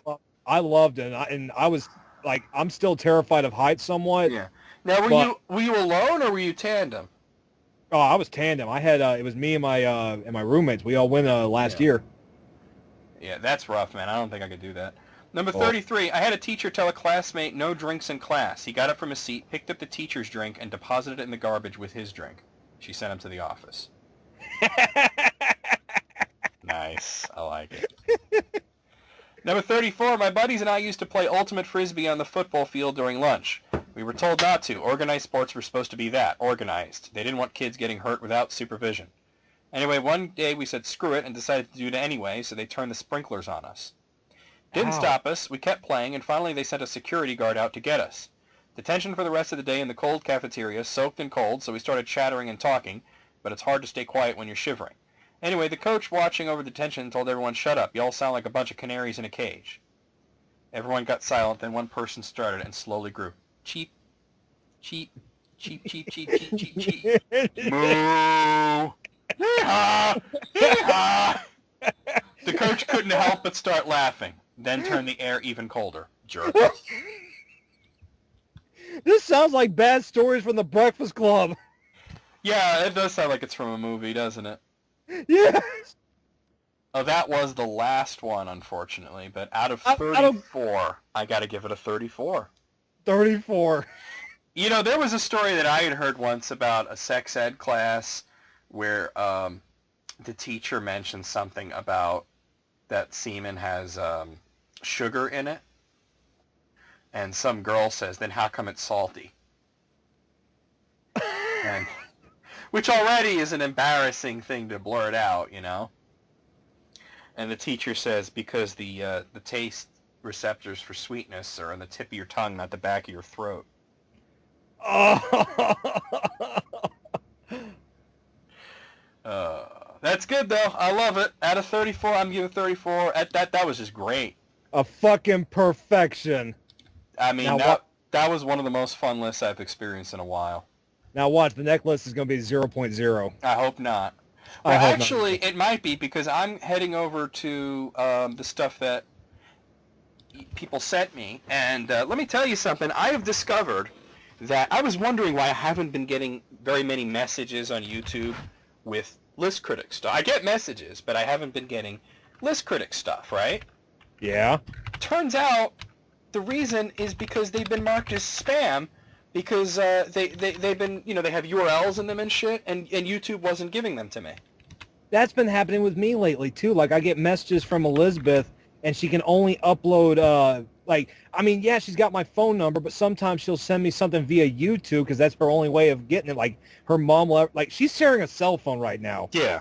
With them. So I'm gonna play catch up a little bit here and just go on, you know, some of the lists that people have sent me that I never got to do because I never got the email. They're in my likely spam folder. That sucks, man. Oh, there you go. Okay. So this is one. This is a comic book based list. It's sent me by the anime fans, and I think we can make a little bit of a game out of this. All right. It's sort of a Marvel versus DC thing. So there's two characters that are very similar. One from Marvel, one from DC. There's 10 of these pairings. I'll tell you what the characters are. You tell me if you know which one came first and which one's the ripoff. Well, I can tell you right now, Iron Man's a ripoff of Batman. Well, not really. I mean, just the fact that they're both rich. That's about it. Genius, billionaire, philanthropist who fights crime.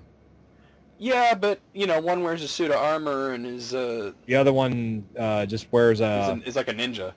Yeah. You know.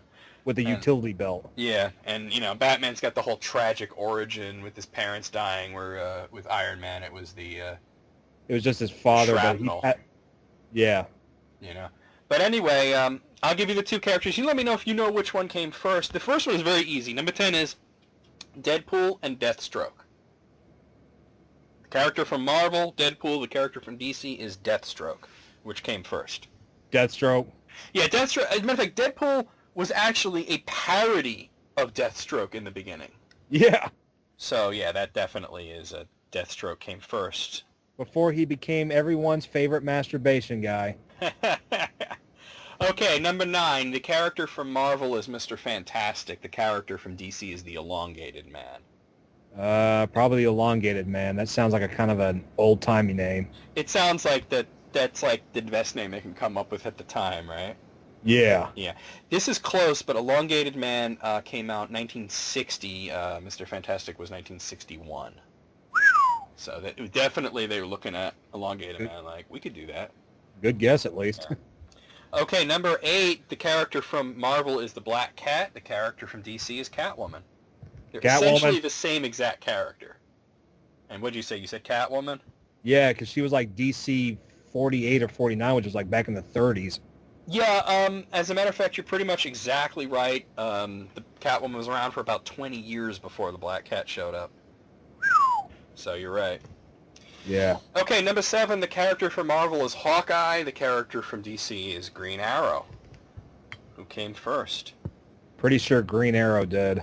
Green Arrow came first by a margin of about 23 years. Because it's not just that, but Hawkeye, like, it sounds more modern too. Yeah, it does. Green Arrow is an old-timey sort of superhero name. There's always a color and then a descriptor. You know, you had your Green Arrow, Green Lantern, Blue Beetle, Black Manta, you know.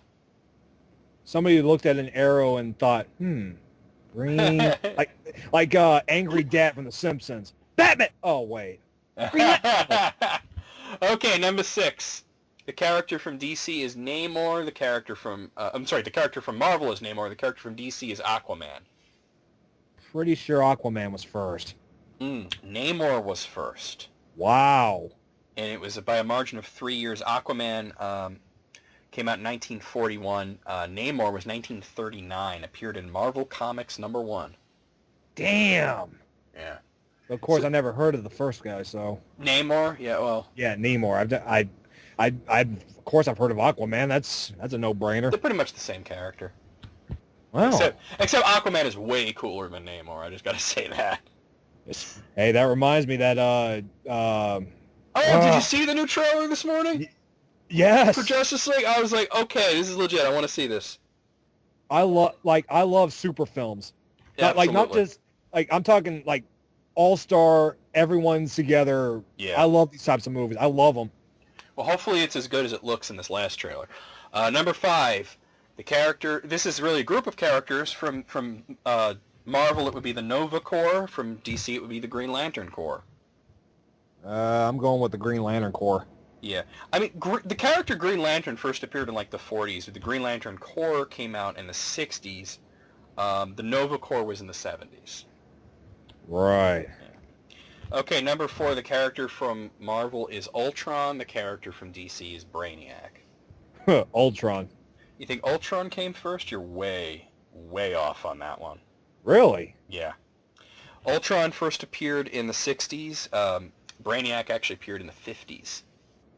He's one of the oldest Superman villains out there. Damn, I figured I would have gotten that. Okay, this is a tough one. Number 3, the Marvel characters, it's the X-Men. The DC characters, it's the Doom Patrol. The Doom Patrol, what else? Doom Patrol, you're all correct, but it was by a matter of only a few months. Yeah, Doom Patrol number 1 came out in June of 1963. X-Men number 1, September of 1963. Well, the only reason I know that was because it was parodied on a Simpsons episode where they were like at one of those stupid cons, and I'm on Sci-Fi Con. Comic book man was arguing with some random nerd about it. Oh, there you go. It's amazing. It's obviously a ripoff because the Doom Patrol were literally a group of weird superheroes led by a guy in a wheelchair. Yep. It's obvious that Marvel copied that. So, I mean, X-Men turned out to be pretty dope, but it's obviously copied. Number 3, the character from Marvel is the Vision. The character from DC is the Red Tornado. I'm gonna say the Vision. No, it was the Red Tornado. As a matter of fact, there actually was a character called the Red Tornado back in like the 40s, but that's not the same guy. The robot guy who looks exactly like the Vision, it was only 2 months earlier than the Vision appeared. So once again, they definitely saw it and was like, red robot guy. There's a red robot guy on the Justice League. Well, she put a red robot guy on the Avengers. And number 1, that's a cop-out. They're putting Superman up against like every Superman ripoff that Marvel has ever had. But obviously Superman's first. Nobody came before Superman unless you're going back to like, like radio shows and stuff like that. Yeah, Superman is what started it all. Yeah. All right. Well, out of 10, I'm gonna say 9 because that last one's kind of bullshit. I got 7 out of 10 right, so I'm going to go with 7 out of 10. There you go. I wasn't even counting how many you got right. Maybe it was 6 I got right. I don't know. Who knows? I'll just say 7 because some of them I've never even heard of before, and I somehow got them right. Who hadn't you heard of? Red Tornado and Vision, actually. You know the Vision. He was in the Avengers movies. He was in Age of Ultron. I'm going to be honest. I haven't seen Age of Ultron yet. He was in Captain America Civil War. No, how far behind am I? You didn't see Captain America Civil War? Okay, I'm downloading Showbox. I'm downloading them right now. Holy crap, dude. Captain America Civil War is very good, too. Fuck. So you haven't seen Doctor Strange, then? Nope. That was really good. Did you see Ant-Man? Yes, I saw Ant-Man. Okay, Ant-Man. All right. Did you see Spider-Man Homecoming? Not yet. That was really good, too. You were I behind on the Marvel movies, man.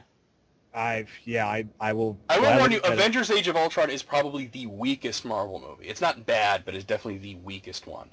And it's on Netflix. Better yet, I could probably just get my landlady's Netflix info and get it from her. There you go. As long as you're not on it at the same time, right? Okay, so Unknown Riddle here, who's actually Nicholas Jones, he changed his YouTube name, sent me one hell of a list here. I don't know how. This is from fandommania.com. It is a top 100 list. Oh boy. And this is, I don't know how you can come up with the top 100 greatest fictional characters. Get comfy, guys. Pop yourself some popcorn. Now, what do you think the number 1 greatest fictional character is? And keep in mind, we're talking from every media, really. I'm gonna say Superman. It could We're be going with. It could be I will Superman. Go. It's gonna be a comic book hero. I can tell you that right now. I'm gonna say it's not a comic book character. I'm gonna say it's Sherlock Holmes Possible. or Dracula. It could be Dracula. Well, we're gonna find out, ain't we? Well, if Beowulf's on the list, it's legit. All right, I'll go by 10s, which meaning I will read out 10 of them and then ask. Oh, actually, yeah, I'm going by 5s apparently because there's only 5 on each page. Okay, so number 100 is Dr. Sam Beckett. Number 99 is Lois Lane. Number 98 is Hellboy. Number 97 is Patrick Bateman, and number 96 is V, as in V for Vendetta. This list sounds familiar, actually. Maybe you've read it before. Have you ever been on fandommania.com? I've seen their posts on Facebook as sponsored, so it's very possible. I've never even heard of this website, so... How do I get to the next page? Oh, here we go. I found it. Number 95 is Raistlin Majir. Number 94 is Aaron Sun.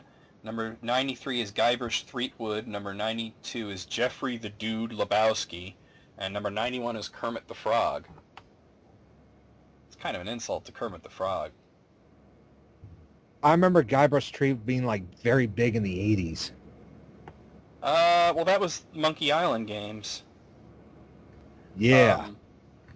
Some of these I'm not familiar. Like Raistlin Majir is apparently from Dragonlace Chronicles, and Aaron's son is a character from Farscape.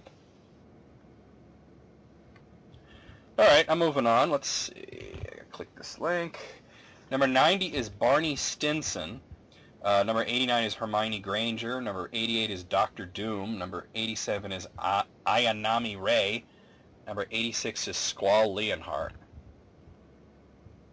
Yeah, I honestly do think I think we may have even covered this before. I don't think we have. I don't think we've covered it. I've definitely never covered it, but maybe we have and I don't remember. But I can't get behind Squall being on this list. I remember we threw a big fit over Squall being on some type of list where it was like 100 greatest. Something. Yeah. Maybe, well, you know, there's a lot of lists out there. It's possible that we've covered this. I don't remember it, so I'm just going to continue here. I hate being autistic. Number 85 is Wesley Wyndham-Pryce. Number 84 is Boba Fett. Number 83 is Jane Cobb. Number 82 is The Flash. And number 81 is Dorothy Gale. I got to say that I have a major issue with Boba Fett being on here. That's what I'm thinking. He didn't even have that big of a role. But everyone like booms him up like, oh my God, Boba Fett, he's the greatest ever. You know why Boba Fett is cool? Simply because he has a cool design. He looks cool. But he doesn't actually do anything. He doesn't really have a personality. Hell, if anything, Jango Fett should be on there. He actually did something. Yeah, but Jango Fett sucked. Well, never mind. Just go on. I mean, you know, he did stuff. He had a person, but he wasn't good, you know? He had more going for him than Boba did. Even though he has well, I guess that ain't saying much. Yeah. All right. Number 80 is Alice, as in Alice in Wonderland. Number 79 is Magneto. Number 78 is Calvin, as in Calvin and Hobbes. Number 77 is Ash Williams. Number 76 is Death, as in just any depiction of death. Okay. Well, I can't argue with any of this. It's just, it's such a weird list, though.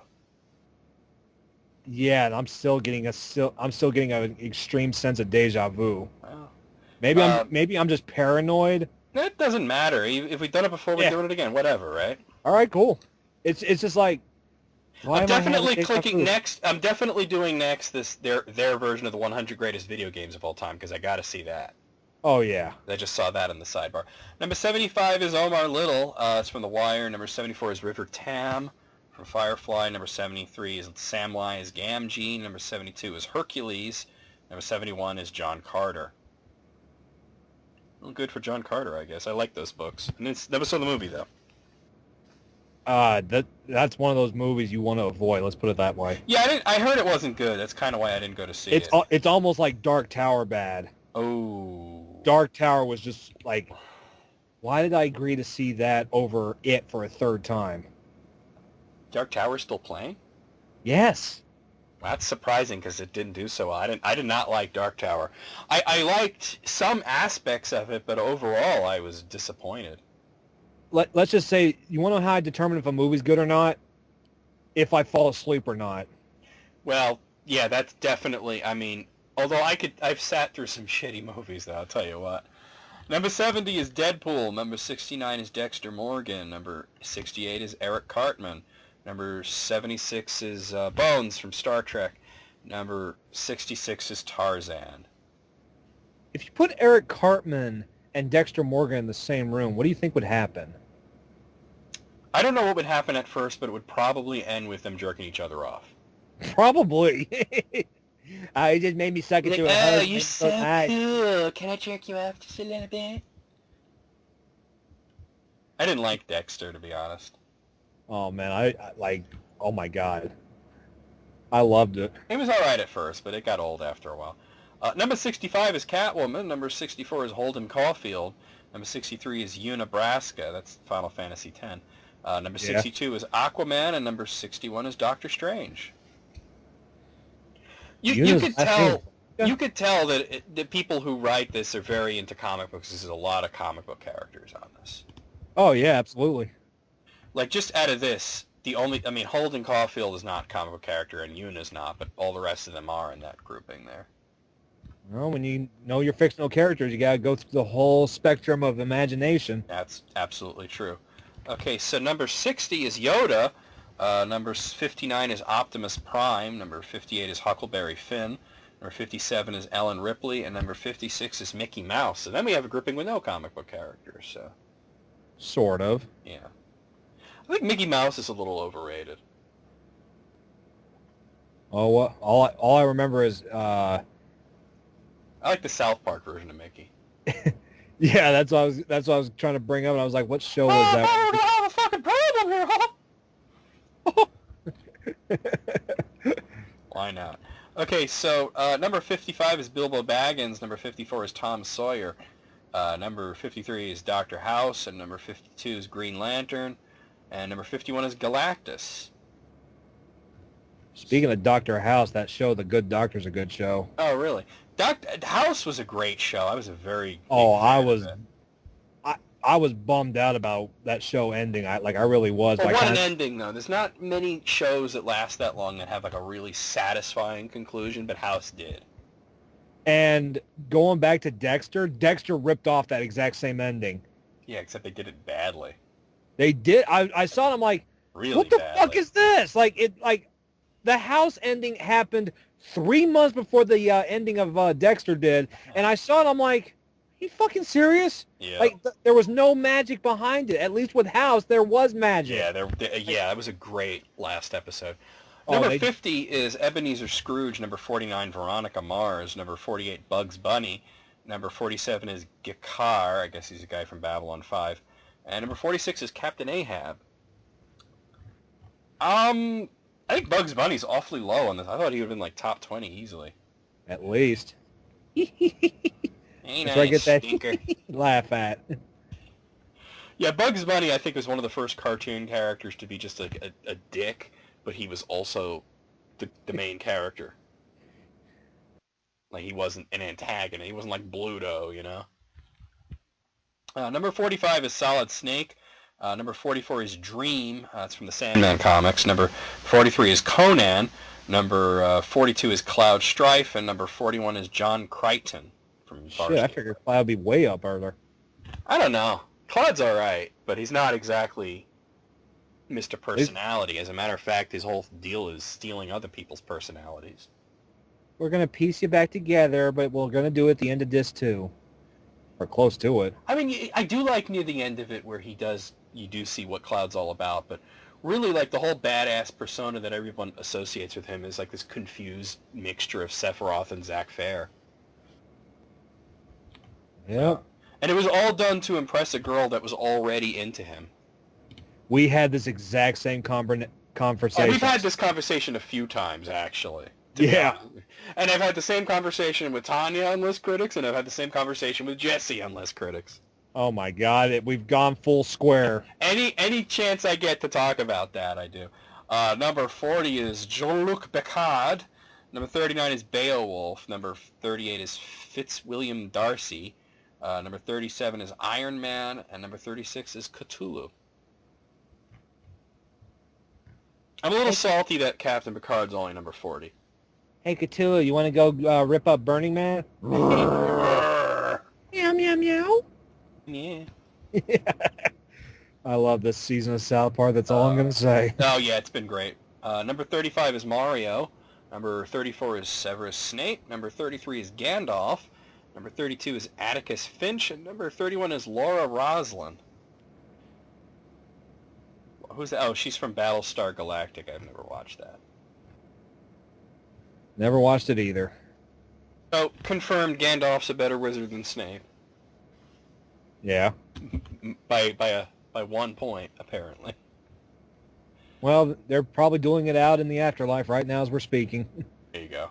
Yeah, because they're both. Well, Gandalf came back, though. No, I mean like the actors. Oh, yeah, because yeah. Yeah. No, Ian McKellen's still alive. Oh yeah. I'm thinking of You're thinking Lee. of Dumbledore. No, I was thinking of Christopher Lee.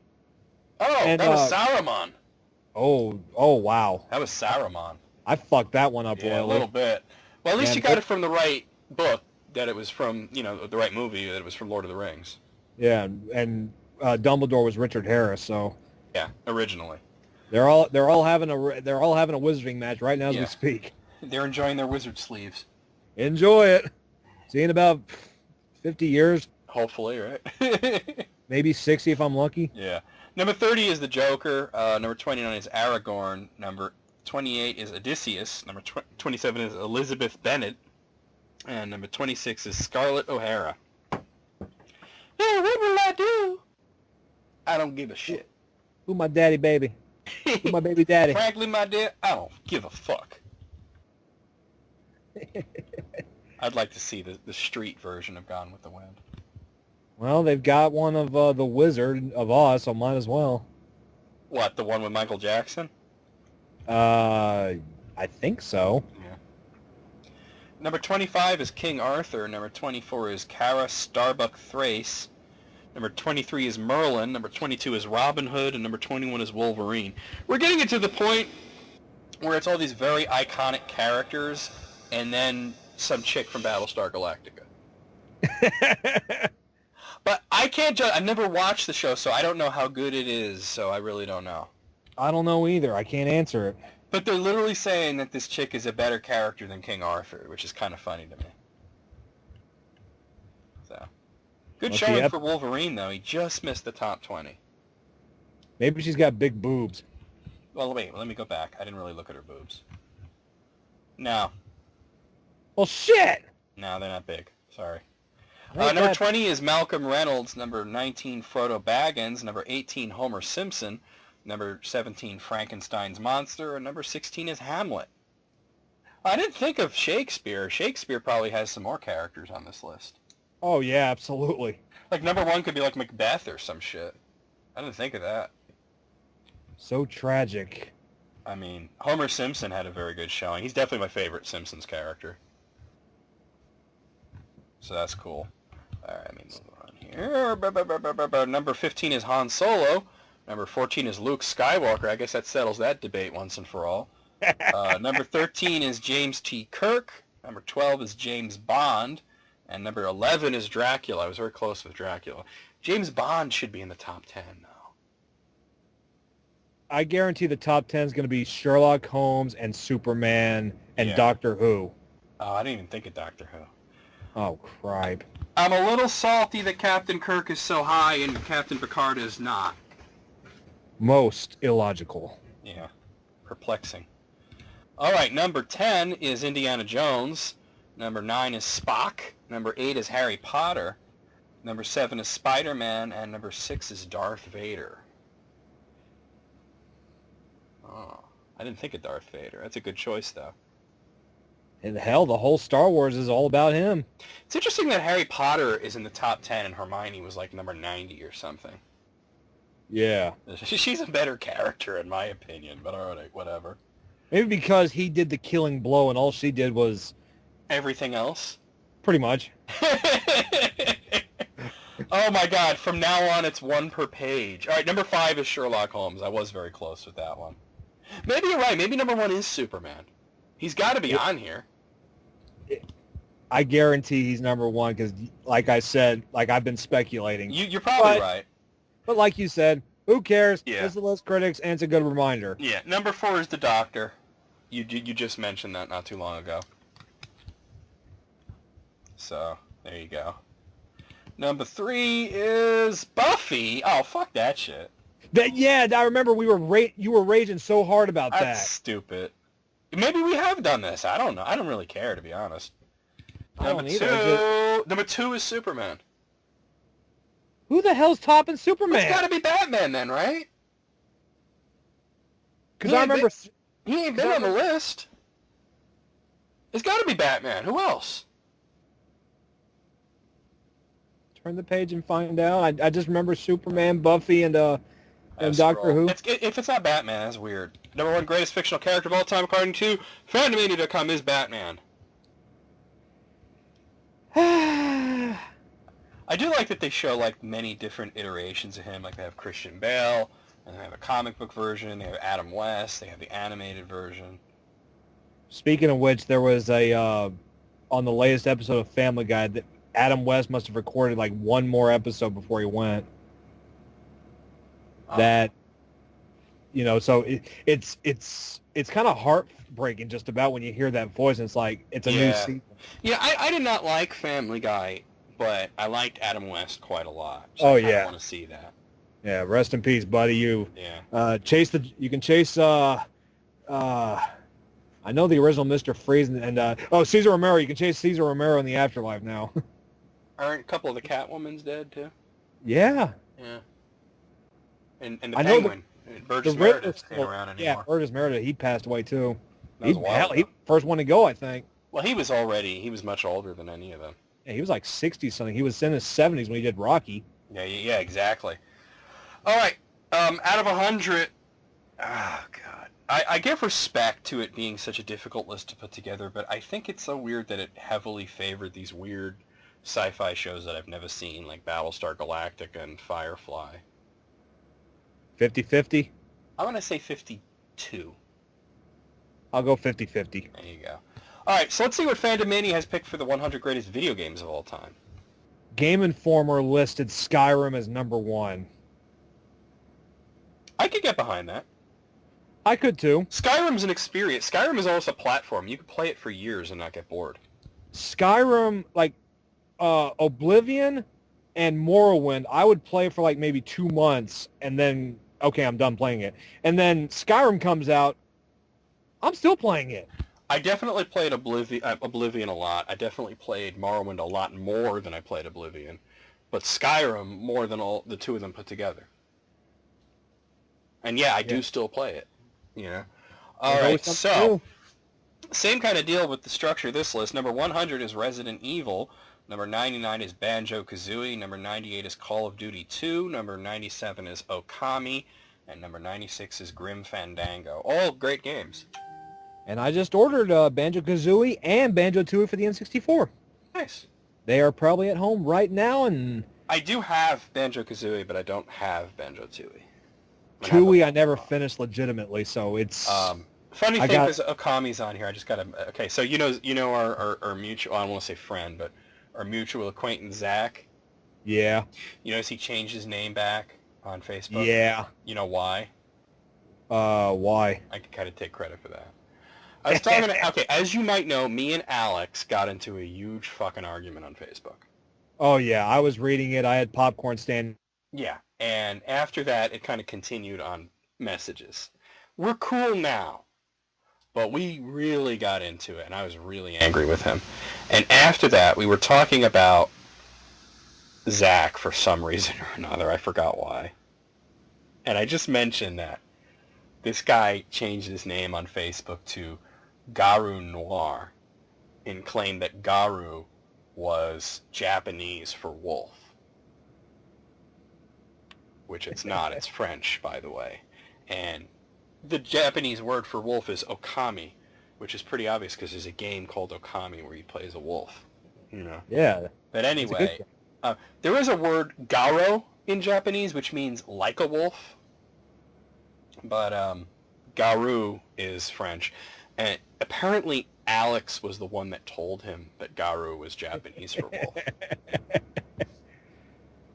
And then he said that noir was Spanish for black, and I'm like, no, noir is French as well. I'm not going to say it out loud because I know somebody's going to say, you saying a racist term, boy. No, I will say, it's pronounced differently. The Spanish word for black is negro. Thank you. It's pronounced differently than that other one, but it's negro, which is the Spanish word for black, the color black, not the race black. Yeah. But anyway, apparently Alex was the one giving him the bad information, and then when I told him that, he got really embarrassed and then was like, I need to tell Zach this immediately. And then the next day, Zach had changed his name back to Zach. Just stick with Zach, dude. I thought the whole thing was hilarious, though. Why don't you change your last name to Fair? Zach Fair, there you go. Might as Number well. 95 is Quake 3 Arena. Number 94 is Jade Empire. Number 93 is Maniac Mansion Day of the Tentacle. Number 92 Hell is yeah. Neverwinter Nights. And number 91 is Gothic 2. I never got to play Jade Empire, but I would like to. And I think that's going to be my Halloween Let's Play this year. It's going to be Day of the Tentacle. Oh, there you go. Oh, you mentioned that. Yeah, by the way, we never said, what do you think will be, we talked about Skyrim, but what do you think will be number one? You said Game Informer said it was, but what do you think of Fandomania will pick for number one? I'm going with Skyrim. I'm going to go classic on this. Super Mario Brothers. It's going to be it's going to be up there. Yeah. At least top 10. If it's not, this It list just certainly lost 30 belongs points. in the top 5. Number 90 is Wing Commander Privateer. Number 89 is Bioshock 2. Number 88 is Max Payne 2, The Fall of Max Payne. Number 87 is Gran Turismo 4. Number 86 is Shenmue 2. So, legit, this is happening. Shenmue 3 is going to be a thing. Nice. So, for the people that are waiting for that series to continue, that is happening. Alright, let's see. We're moving on here. Number 85 is Ultima 4 Quest of the Avatar. Number 84, Wing Commander 4, The Price of Freedom. Number 83 is Gothic. Number 82 is Jak and Daxter, The Precursor Legacy. And number 81 is Shin Megami Tensei 3 Nocturne. Oh, my roommate loves Shin Megami Tensei. It's a I don't chick, have right? Yeah. For I don't some even reason, have- chicks are super into that series. And I don't even have my 3DS with me because I bought the Shin Megami Tensei 4 game for DS. I can't get it. I can't pry it from her hands. How else? Eventually she'll be done with it, right? That was 3 months ago. Oh, good lord. Number 80 is RuneScape. Number 79, Super Mario Galaxy. Number 78, Warcraft 3, Reign of Chaos. Number 77, Age of Empires. And number 76 is Mafia. Ooh, I love me some Mafia. This is definitely favoring newer games. You notice that? So far, yeah. So far. I mean, Galaxy's a good game at least. Galaxy's excellent. I love it. Number 75 is Metal Gear Solid 2, Sons of Liberty. Number 74, Resident Evil Code Veronica. Number 73, Mother 3. Number 72, Monkey Island 2, LeChuck's Revenge. Number 71 is God of War 2. I don't know about Mother. Well, Mother... I didn't Yeah. play the third one. I played the first two. And the first one was alright. Second one, not so much. I haven't touched it yet because I want to do the I want to do 0 first, Yeah. and I got to get the old band back together for that. And I'm too busy with 6 right now. Yep. October 28th, it's gonna air, guys. Number 7... Ooh. That line's alright. coming up. Number 70 is Final Fantasy VIII. I mean, at least that's the lowest ranked Final Fantasy on here, huh? It's beaten out everything else so far. That's rough, though. Number 69, The Elder Scrolls 4 Oblivion. Number 68, Donkey Kong. Number 67, Super Smash Bros. Melee. And number 66, Fallout 2. I miss playing Melee. Then play it. I don't have it. Emulate it. Might as well. Oh, Dolphin's a pretty great emulator. I've been using it to record my Paper Mario 1000 Year Door Let's Play. And I'm almost certain my Lappy could process that. I just gotta find time to download all the stuff. Yeah. Probably Well, when I the go files home. aren't that big. All right, moving on here. Number 65 is StarCraft 2 Wings of Liberty. Number 64, The Secret of Monkey Island. Number 63, God of War. Number 62, Metal Gear Solid 4 Guns of the Patriots. And number 61 is Metroid Prime. Currently, let's play Metal Gear Solid 4 right now. Metroid Prime was a hell of an experience when that came out. I remember that. Oh yeah, It was was playing fun. that for the first time. It was fun playing a Metroid game after it's been dormant for like a decade, and then Super Smash Bros. Brought it back to the light, and everyone's like, "Oh my God, Samus! I want to play Super Metroid again now." And then Nintendo's like, "Oh shit, we actually did something good." Well, it wasn't a decade because Super Metroid came out in like '96. And Prime was like 2002, I think. Yeah, and also remember that Metroid, the one on the Game Boy Advance, I can't think of the name of it. Fusion came out like at the Fusion. same time. Never mind, forget us anything. I'm an idiot. I completely forgot about that. Yeah. Number 60 is Doom. The original Doom. Number 59 is Silent Hill 3. Number 58, Castlevania Symphony of the Night. Number 57 is Earthbound. Number 56 is Gears of War. I don't know. I'm so over Earthbound. I can't get behind it being so high. I will not defend it for your sake. It's just, it's not that it's that bad. It's just not that good.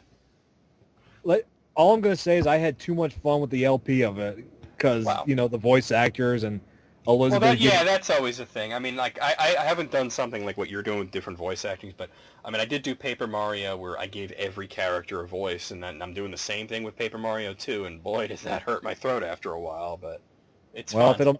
if it'll make you feel better when you do Steiner for Final Fantasy IX when I get around to it, which I might as well say this now. Yes, I'm doing voice acting for 9. I'm not going to have as many characters. I'm doing Zidane just to take the edge off, so that way I don't need as many actors. And Oh, you should probably you've already got Steiner. I can tell you that right now. Okay, yeah. If you're gonna play him, you should pronounce his name right, though. Al. Zidane. Oh, Zidane. Oh, Zidane. Zidane, yeah. Number 55 is Silent Hill. Number 54 is Half-Life Counter-Strike. Number 53 is Galaga. Number 52 is Contra, and number 1 is Pokemon Red and Blue version. Oh, I could go for some Contra right now. These are all good games. I mean, even Counter-Strike, which I don't really play it, but it was a good game. These are all decent, so definitely can get behind this. All right, so we're in the top 50 here. Number 50 is Resident Evil 4. Number 49 is Max Payne. Number 48 is Final Fantasy 5. Though the picture they show is from 6, so I think they're a little confused there. Number 47 is King's Quest, Quest for the Crown. Number 46 is Metal Gear Solid 3, Snake Eater. Yeah, that was the... Like, I'm looking at Terra on top of a mech, and I'm like, that's not Final Fantasy 5. Yeah, that's unless they meant 6. Which... Well, actually, they definitely meant 5 because the release date is 92. Oh, yeah. Never mind. Yeah. But they just used the wrong art. Hey, Terra, you're in the wrong game. Yeah, there's no robots in Final Fantasy. Actually, there is, but... Never mind. Not mechs. Yeah, they're not mechs. That's true. Just Omega weapon and... Did you... I don't know, did you see the quote that I had with Hitomi about the mechs? No, I don't think so.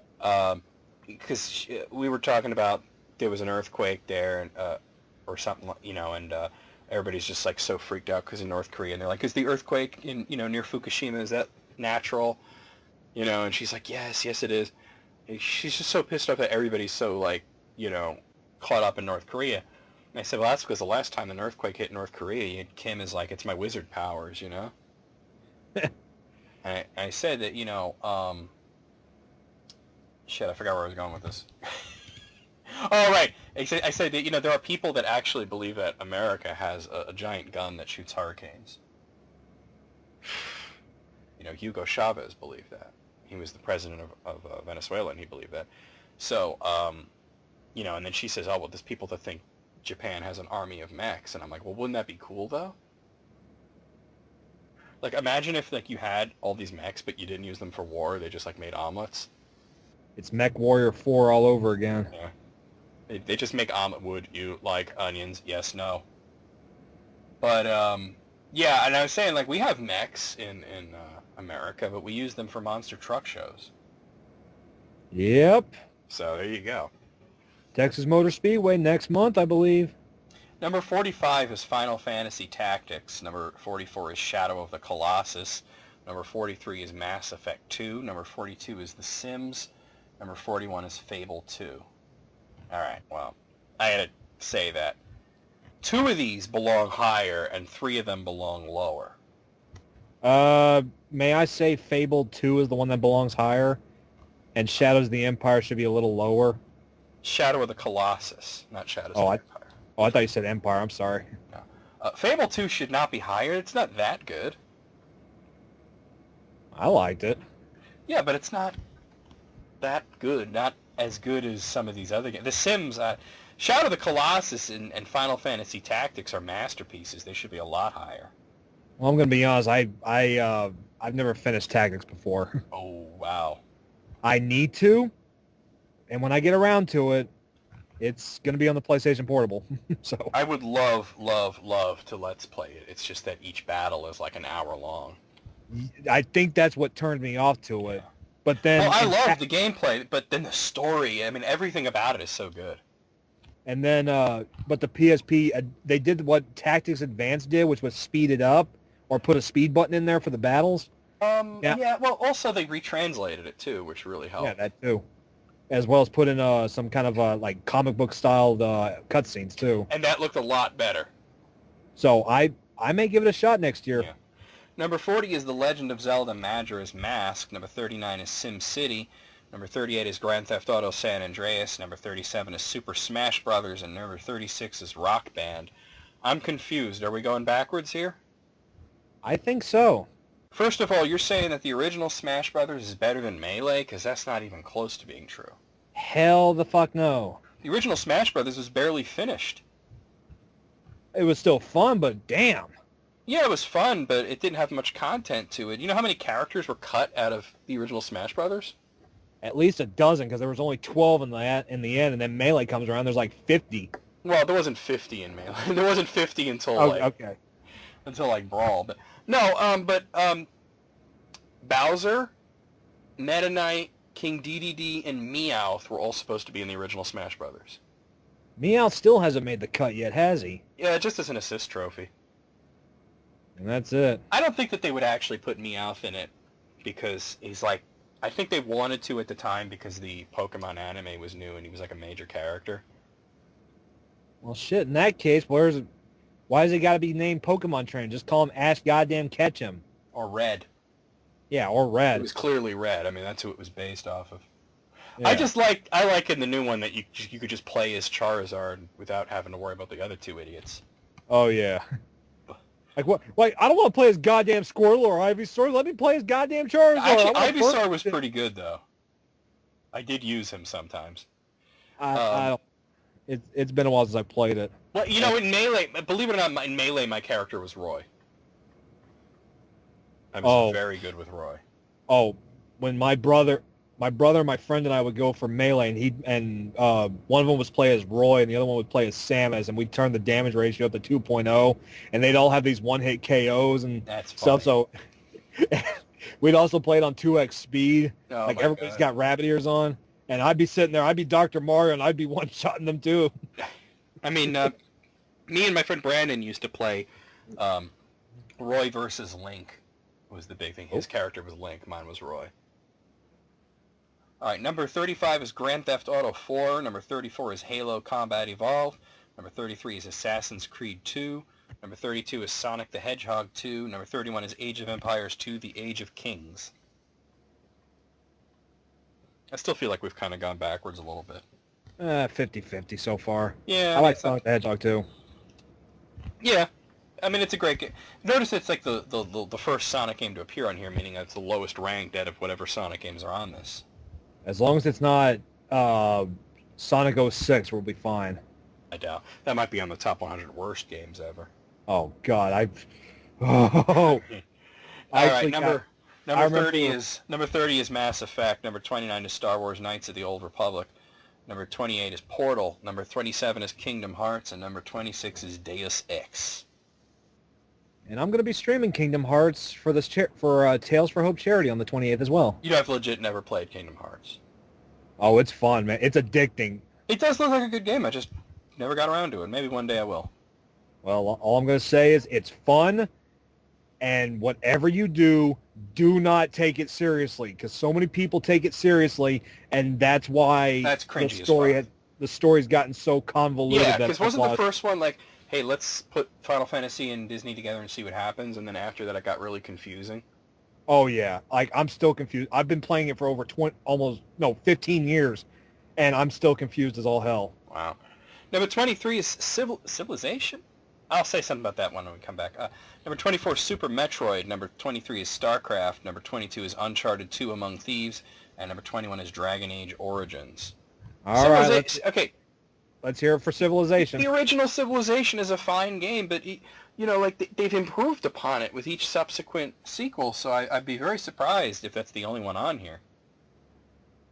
Let's find out. Like, have you guys played Civilization 6? It's fucking amazing. Super Metroid, I'm kind of shocked that it didn't hit the top 20, but I mean, it's pretty high up. That's a great game. Yeah, it is. And then Dragon Age Origins was fantastic. Too bad the series kind of went a little sideways after that. Not that I'm saying that Dragon Age 2 and Dragon Age Inquisition are bad games. They're just not up to the standard of the first one. All right. Number 20, Chrono Trigger. Number 19, The Legend of Zelda. Number 18, Fallout 3. Number 17, The Legend of Zelda: A Link to the Past. And number 16, Half-Life 2. I can't argue with any of this. That's pretty appropriate. That's pretty solid right there. Yeah. Oh, I love me some Chrono Trigger. Number 15, Super Mario 64. Number 14, Half-Life. Number 13, Final Fantasy 6. And they do use the proper art. Number 12, Silent Hill 2. And number 11, GoldenEye 007, the original version. Which I also have for N64. You really saying that Half-Life is better than Half-Life 2? Not even close. I wouldn't say that. I didn't even like Half-Life. Half-Life 2 is hella decent, but the first one, I didn't even like it. So I can't get behind that. Just sitting here waiting for Half-Life 3 like every other weeb out there. I don't think it's going to happen anytime soon. Not in this lifetime, Well, but I mean, if Duke Nukem Forever can come out, then I have hope for Half-Life 3. We're in the top 10. Number 10 is Super Mario Bros. 3. Number 9, Mario Kart 64. Number 8, Super Mario World. 3 Mario games in a row right there. Number 7 is BioShock. Number 6 is Alan Wake. Wow, Alan Wake made the top 10. It's a great game, but I'm shocked by that. I've never heard of it. Really? It's a good game, though. It's like a third-person shooter action adventure, kind of like Resident Evil, but with way better gameplay. But what it's really known for is the story, which is kind of a tribute to like a Stephen King kind of style. Cool. It's a really, really cool game. Definitely should be on the list. I don't think it should be number 6. BioShock belongs on here. All these Mario games belong on here, though. Every Mario game that comes out, it's like it yanks something out and improves it to the point where Yeah. it's crazy. You know, I mean, and I know people are going to be like, well, what about this one? What about that one? All of the ones that are made by Nintendo are amazing. Yeah. Stay You away come from up with- CDI, please. You know, you come up with like Mario is missing and all this other crap. They weren't made by Nintendo. Of course they weren't. It was made by like Mindscape, I believe. Yeah, it you're was. right. It was Mindscape, actually. All right. We're at the point where they each got their own page, so we're going slower. Number 5 is World of Warcraft. Ugh. I'm not into it. I will never play it. I'm not at all interested in it, but I also completely understand why it's on here. I still don't understand why it's on there. No, I do. I mean, there was a whole episode of South Park about it, too. I mean, it's a cultural phenomenon. Yeah. That was a great episode, too. We can't entrust the sword of 1,000 truths to a noob. Ma'am, bathroom. Oh, Bathroom. God. Number 4 is Metal Gear Solid. I'm very surprised by this. You're saying the first Metal Gear Solid is the best? Well, I'm going to be honest. It is my favorite out of the whole Metal Gear Solid series. Really? Yeah. Not Snake Eater.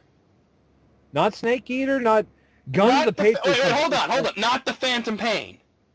I haven't even touched the Phantom Pain yet. Well, maybe you should, because, I mean, I don't even like Metal Gear Solid. No, I will tell you that Phantom mean, Pain like- is fucking amazing. No, I don't mean like I haven't touched it. I did streams of it when it first came out, and Oh, I haven't okay. touched it since. Oh, wow. And when I get done with 4 and Revengeance, then we're going to 5. I don't even play these games. I just fucking watch Let's Plays of them. You're welcome. Well, I don't watch you. I watch somebody who doesn't talk because I just want to watch the story. Oh, sorry. Number 3 is Super Mario Brothers. So that's not number 1, but I was pretty close. What did you say your pick was? Did you say Skyrim? I'm going with Skyrim. At this point, I'm inclined to agree because Skyrim is either going to be number 2 or number 1. Please don't be number 2. Please don't be number 2. All right, well, let's find out. Number 2. I'm always saying that because that's whatever's number 2 is going to say, "Ha ha, you're the shit game." Well, number 2 is, and this is controversial, Final Fantasy VII. Why am I agreeing with that? Not. There is no doubt in my mind that this is a fantastic game. It is a great game. It absolutely belongs in the top 20, but it is not better than Final Fantasy VI. I'm not going to argue or debate this. I'm just going to say, It's okay. like, and sometimes when I make this argument, people think that I'm bagging on Final Fantasy VII. No, I love Final Fantasy VII, but 6 is just better in every conceivable way. Well, I'm surprised to see Final Fantasy X didn't get on there. Oh yeah, That was my. that was a damn good game too. 8 was on this list, but 10 wasn't. And I'm gonna be honest. When I Wait. played Final Fantasy VIII, it was because I wanted to torture myself, Oh yeah, yeah, and you played it in the most ass way possible too. and I somehow still beat it. Let me tell you something. Not only 8 was on here, 9 was not. 9 is a way better game. 10 was not. 10 is a way better game. 12 was a way better game. 5 is a better game. So it's just like, what the fuck are you thinking putting 8 on this list? Final Fantasy VII absolutely deserves to be very high up. It does not deserve to be number 2. That's what I'm saying. If it was number, whatever number is below where 6 would have been fine. Or maybe they should have just swapped. If 6 was here at number 2, I think it's obvious that number 1 is going to be Skyrim, but let me click the button just to make sure. It's fucking not Skyrim. What? It's not on the list? This fucking Ocarina of Time. All right, Ocarina of Time is amazing. Wait, hold on. This list came out in 2010. Oh. Skyrim wasn't out yet. Oh, that. Skyrim didn't exist when this came out. I just looked at that. October 22nd, 2010. And we're approaching its 7-year anniversary. That's true. That's in 2 days. So, I mean, okay, considering the fact that I didn't realize that at first because I wasn't looking at the date, that Skyrim did not exist, I can definitely make a case that Ocarina of Time is an acceptable choice for number 1. I can go with that. Yeah, I'm fine with that. I love Ocarina of Time. I just ordered the gold cartridge off of Amazon. I didn't get the gold cartridge.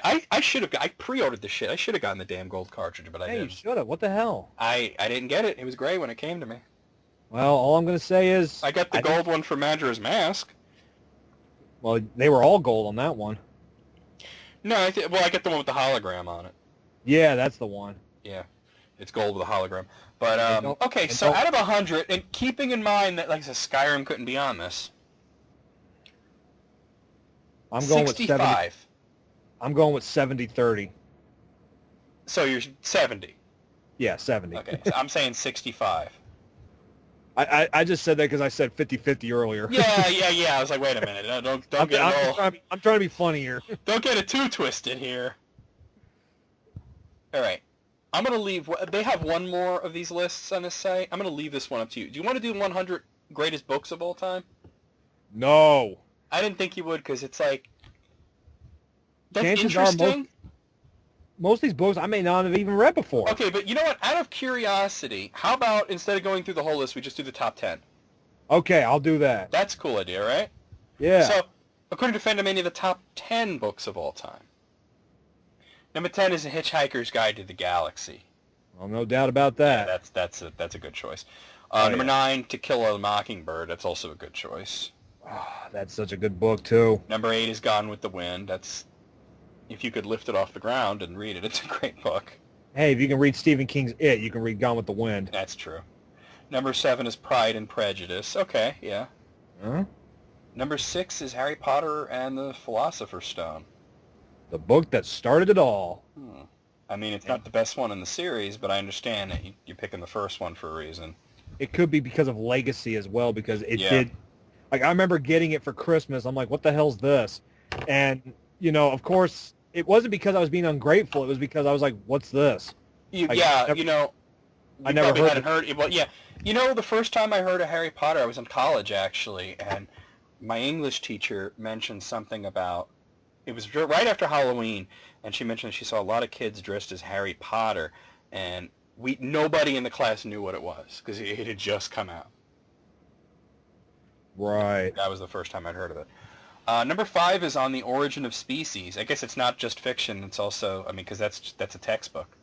Greatest 100 books of all time, and, Yeah, you know, being Christian, I've read it, and it does make a good, compelling case, and I can believe it. Well, there's no reason you can't believe in God and evolution. I mean, they're Exactly. not mutually exclusive. I know a lot of people who believe in God and evolution. Hell, the guy, Charles Darwin, was Catholic. Oh, yeah. He also, when he was on that island, he was trying to eat those animals. Yeah. I mean, I can't blame him. Dude was hungry, I mean. He described him in good detail, and it's a damn good book. Number 4 is The Great Gatsby. We just talked about this. Wow. It's a great book. I know that if I was doing List Critics 2 with Jesse, he would be very angry because it's his favorite book of all time. So, you know. I'll keep that in mind when Christmas rolls around then. Well, I'm sure he has multiple copies of it. Okay, so number 3, once again, we're going with some interesting choices here. The Bible. Well, I mean, it's definitely the most, whether you think it's fiction or not, the most influential book ever released. If Chronicles of Narnia is on there, they got to owe it to the Bible. I mean, I assume it is. I assume it is, just probably like lower. We're only doing the top 10 here. So yeah, one of my favorite plays is this play called J.B. It's set in the 50s, and it's about this guy who's got everything, and and it's basically a retelling of Job. Oh, okay. It's like, I was okay, where you're going with that Job. All right. I'm gonna fuck him up to the point where he's gonna reject you. Okay, cool. You're on. And I kind of like the South Park take on that, where Kyle was like, "So God did all that horrible shit just to prove a point." yeah, but they left out that ending where it's like, well, he got it all back and more. Yeah. Well. And I was like, what the fuck? Why'd they leave that part out? That's supposed to, like that's like the because that didn't tell that because the whole point was to get Kyle all depressed. Yeah. So. Plus, he's Jewish. All they believe in is the Torah anyway. All right, number 3, that was the Bible. So, and you make a list like this, you put the Bible at number 3, you're going to piss off some people. So let's see the 2 books that beat out the Bible. The Koran and the Torah. Well, number 2 is 1984, which... oh, yeah, that's a really good book. It's a good one, yeah. I don't know that it's number 2 best of all time, but it's a good one. Their number 1 pick is The Catcher in the Rye. I could tell that an annoying college student wrote this list. Yeah. There's no way The Catcher... It's a good book. There's no way it's the best book of all time.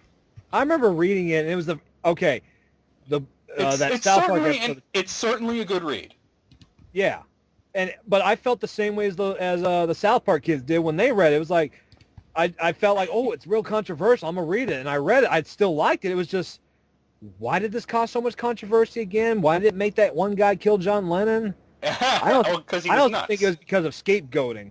Because he was nuts. Like, he just used it as I just want to point out, by the way, that I just glanced at number 15 through 11, and they're all better choices for number 1. Out of curiosity's sake, because I'm saying 6 out of 10, but for the sake of curiosity, let's hear it. Dracula, Les Miserables, Fahrenheit 451, The Hobbit, and Harry Potter and the Prisoner of Azkaban. Oh, yes, those were so much better books. All of those are better than... Hell, I remember doing a report on Bram Stoker's Dracula. Oh, that's one of my favorite books right there. I read that whole 800-page book in 2 weeks and wrote a 8,000-word essay and got an A+ on it. I remember that perfectly. Did you ever... Okay, let me ask you a question, though, because like so many people miss this. And since you study Dracula so much, what is it really about? Well, what is the theme? The theme is it's a guy who wants to move out of Transylvania, wants to move into No, you're giving me the plot. I want the theme.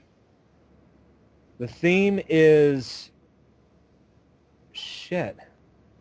It's basically just your basic horror book. It's not. Bram Stoker was gay in a time that it was not good to be gay in Ireland. And it was about sexual repression in the Victorian age. That's what Dracula was really about. That's why there's so much symbolic rape and stuff like that in it. Now, the next time you read it, you're going to be like, holy shit, it's going to blow your mind. Probably, but I do remember making a few references. I was like, why is this guy... That's why I love the Francis Ford Coppola film, because Francis Ford Coppola obviously understood Dracula. Remember that? You've seen it, right? The 1992 movie. I don't think so. Gary Oldman, you never saw that version? Oh, yeah. Okay. I've seen it. Remember when they were looking at the kinetoscope, and they were in London, and Dracula and Mina were looking at this thing, and it was like a pornographic movie, and then this wolf came through, and they started petting it. You know, come to think of it, remembering back on my essay, I remember... Yeah, I actually remember... And the whole thing, it was about sex. Dracula is about sex. Yeah, and the thing is, the book also made him out to be more... Like, I don't know about precisely coming out of the closet, but I would say he was bi at least. Oh, yeah, he was seductive. Yeah, he seduced everyone, Yeah. everybody in like Absolutely. that's why And that like I one said, like guy, Bram Stoker, he was more gay than anything, but he swung both ways. he didn't care. He swung just both like- ways. Yeah. You ever read the sequel? No, I never did. I read it. It's pretty good, actually. It's called Dracula the Undead. It's written by Doc Ray Stoker, who's like a descendant of Bram Stoker. Huh, I gotta check that out whenever I go home then. It's not nearly as good, but it's a decent enough read. 6 out of 10 is what I'll say as well. I'm going to agree with you on that. Damn, because I remember writing that in my essay. I just remembered that. I'm glad you got an A+. It sounds like you put a lot of work into it. Well, I loved the book, and the only thing that sucked was the copy I had a misprint where it copied like 40 pages, so I had to wait. That's rough. That's why it took 2 weeks for me to finish it. Otherwise, I would have had it done in a week. All right. We've gone a little longer than usual for list critics, but there's one more list that I want to do here. I'm in. And it was emailed to me by myself. Oh. Which means that I was at work and I saw the list on Facebook and I emailed it to myself so that I could do it on List Critics. So it's from Knowable. It's professionals talk about workplace incidents that resulted in a mass firing or a mass quitting. Oh, let's hear it. Have you ever been witness to either a mass firing or a mass quitting? I was a part of a mass firing quitting recently. Oh, okay. Because, okay, I'm a truck driver. I was working locally for Walgreens with a company called CPC Logistics. Oh, that's when they came and they changed everything and it kind of fucked you over, right? They installed cameras in all the trucks, and we got bought out by J.B. Hunt. What are they going to watch on the cameras? You sitting there jerking off? I don't know, but I just know that there's a huge lawsuit going on with CPC because of it, and that's why they lost the account to J.B. Hunt, was because the lawsuit was resulting in millions of dollars being paid out. That's pretty ridiculous. When I worked at Progressive Health, I mean, I know you've heard the story on Potato Cast, and you were like, wow, I thought my life sucked. You said that earlier. Yeah. Couple of years before I lost my job, there was a mass exodus out of Progressive Health. A new facility opened up in New Jersey, which is very close by, that most people, I'm seriously, half of the staff quit Progressive Health and went over there. Oh, wow. And one of my biggest regrets is that I didn't do that along with them. I thought in my head that if I was one of the few people that stayed and remained loyal, that they would treat me right. Obviously, that didn't happen. Yeah, that's basically what happened with these guys. Everybody, when they lost the account, they said, or JB Hunt said, yeah, we're gonna rehire everybody that came. Well, they called me up and said, we'll pay you 50 cents a mile, which it's better than 40. I was 48 cents. I was making 48 and a half cents at a time. But then I asked, wait a sec, we're driving local. Yeah, you're local. That's a joke. You're not over the road at that point. Yeah, are you going to pay an hourly wage? And they said, you're going to get paid $10 per hook and $10 per drop. And I said, go fuck yourself. I'm going back to Raven. I've been here. You would be making minimum wage. An 8-stop load plus the hooking would only get me $90 plus whatever it is I drive for the day. Yeah, it's pretty ridiculous. All right. Yeah. All right, so these are, I don't know how many there are. I mean, I've read it, but I don't remember. It was a while ago when I emailed this to myself. But anyway, it's times that there was either a mass firing or a mass quitting. So number one, I used to work at a pickle factory in Michigan. When the new owners took over, they insisted they change the recipe that had been the same for over 50 years without consulting the workers. Some of the employees' parents and grandparents had worked there and apparently felt so strongly about the recipe that 13 people quit and the majority else were outside with signs the next day until eventually they switched it almost all the way back. None of those who quit came back.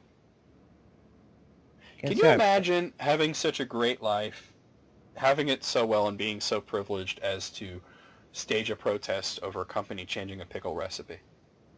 Pickles are very delicate. I like pickles. I do. Here's an idea. You look at name brand versus off-brand stuff. Yeah. Well, there's a reason they're off-brand. Oh, yeah. They leave out ingredients. They substitute ingredients for cheaper. And, I mean...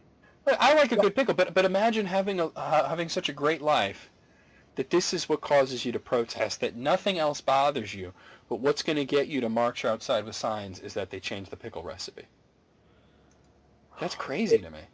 It must have been something along the lines of the recipe is going to make the pickle taste like shit. Yeah, but who cares? Maybe they were afraid of maybe with the change of the recipe, nobody's going to buy it, and then we'll be out of a job anyway. Well, they quit. Huh? If you quit, you're out of a job, right? Yeah? So what's the big deal? I have no idea. I'm just, it's insane. Like, I can understand being upset, but protesting is a bit crazy. I mean, I always support people's rights to protest, but protest about something that fucking matters. That's crazy. Protest juggalos being called a gang. I mean, that's something that matters. That's an injustice. Exactly. Changing a recipe, that's like when people flipped out when Coca-Cola changed the recipe. It was like, all right. Sorry, we took the cocaine out. Don't buy, well, not that time, in the new Coke in the 80s. Not that one. The one in the 80s. Yeah. You know, Bill Cosby and all that shit. All right, number 2, I work in local government for an urban county. One of the IT departments reclassified all their employees as exempt, a designation designed for political appointments, fired them all, only exempt employees can be fired without cause, and asked them to submit resumes if they wanted their jobs back. The goal was to get rid of some of the employees that they felt were dead weight. But it turns out the most valued employees, the ones with readily marketable skills in the prime of their careers, just shook their heads and had jobs elsewhere by the end of the week. Furthermore, when you pull a stunt like that, word gets out and resumes don't come flooding in. They are still trying to recover. Ouch. So essentially, they were like, we want to get rid of a few people, so let's get rid of everybody. Why don't you just do layoffs? Exactly. That was dumb. All right, number 3, all the engineers at one job I had, we'll try that again. All the engineers at one job I was in had their contracts changed so that they had to buy their own tools. Due to the specialist nature of our jobs, we were looking at over 4,000 pounds per engineer. Walked out and the rest threatened to strike. The boss had to give in and buy the tools himself. Well, the thing about tools is the more general use they are, the cheaper they're going to be, the more specialized they're going to be, the more expensive they're going to be. Exactly. So I mean, yeah. I've bought a thing of tools before, and just 50 pounds of like wrenches and sockets and all that crap. Yeah. It's like $300. I mean, you could buy a hammer for $30, but if it's like, you know, something that you're only going to use for one very specific thing, it's going to be fucking expensive. Oh yeah, absolutely. Number 4, worked at a cupcake shop that did dodgy stuff with money and fired anyone that complained about terrible working conditions. Found out they never paid anyone in their superannuation, which is super illegal in Australia, including me. Owner fired me because her manager was worried I was doing a better job than her and told the owner I was causing tension. 2 hours after I left, I contacted the tax office about their illegal practices and their intentions to open the business up to investors. Tax office contacted me a month later telling me they need to use my name in the course of their audit. I said, fine. Find out the company is fined $60,000 for tax evasion, and 6 months after they go under. So I guess I indirectly caused a mass firing. I mean, it was a cupcake shop, so I think I was doing society a favor. I was about to say, this sounds familiar. This sounds like ABC Bakery out of Arizona. Yeah, except this is in Australia. Yeah, when it said Australia, I was like, oh, never mind. Yeah, it's not Amy's Baking Company. Oh, you know what I was talking about. Oh my God, I've watched that episode like 5 times. Oh my God. It cracks me up every time. Yeah, it's crazy. It's like, why are you so fucking stubborn? The guy's trying to help you. He may be a hard ass, but I have 3 sons. They're trapped in cat bodies.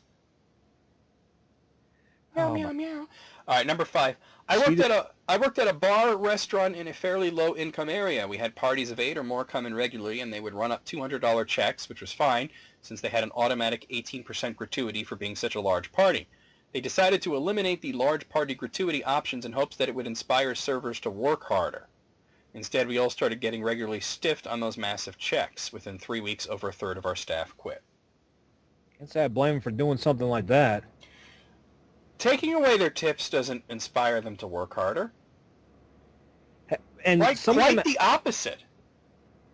Yeah, and some of them, like, I'm going to be honest, I've only stiffed a couple of times. It was because I just didn't have enough money and I was starving, you know, and then You might you have know, wanted being to a go to truck driver. McDonald's instead then, man. That's rough.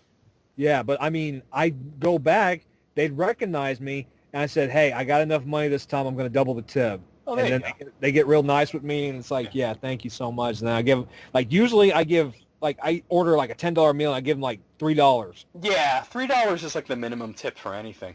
Yeah, and then it's like, okay, here's 20, keep the change, and it'd be like $8 for There you tip go. or something like that. Like Number I, 6. Oh, I'm sorry. I want like, to move on here. yeah, I'm sorry. Go ahead. No, number 6. I was the lead cook at a $1 million cookshit at a multi-million dollar high-end restaurant. The executive chef had been there since they opened and worked his way from the bottom to the top in 4 years. That place was his whole life, and he was completely dedicated to it. The absentee owners had hired a do-nothing, know-nothing manager. After weeks of complaining, the owners had a meeting with the manager and gave him a week to get on top of his job. The chef went on vacation that week. The manager saw this as an opportunity to buddy up with the owners. A week and 2 rounds of golf later, the chef comes back to a pink slip. 27 to 30 employees came in and resigned immediately after. Oh, I'm 27 out of 30 employees. Wow. Damn, that's talk about some loyalty. But then again, if the guy's inept, the whole place is going to go under within a month. Eventually, yeah. Who Number was he playing 7. golf? What were we saying? I said, who the hell was he playing golf with? Donald goddamn Trump? With the owners. Yeah? He was playing with the owners. Number 7, my company has had a pay freeze for over 7 years.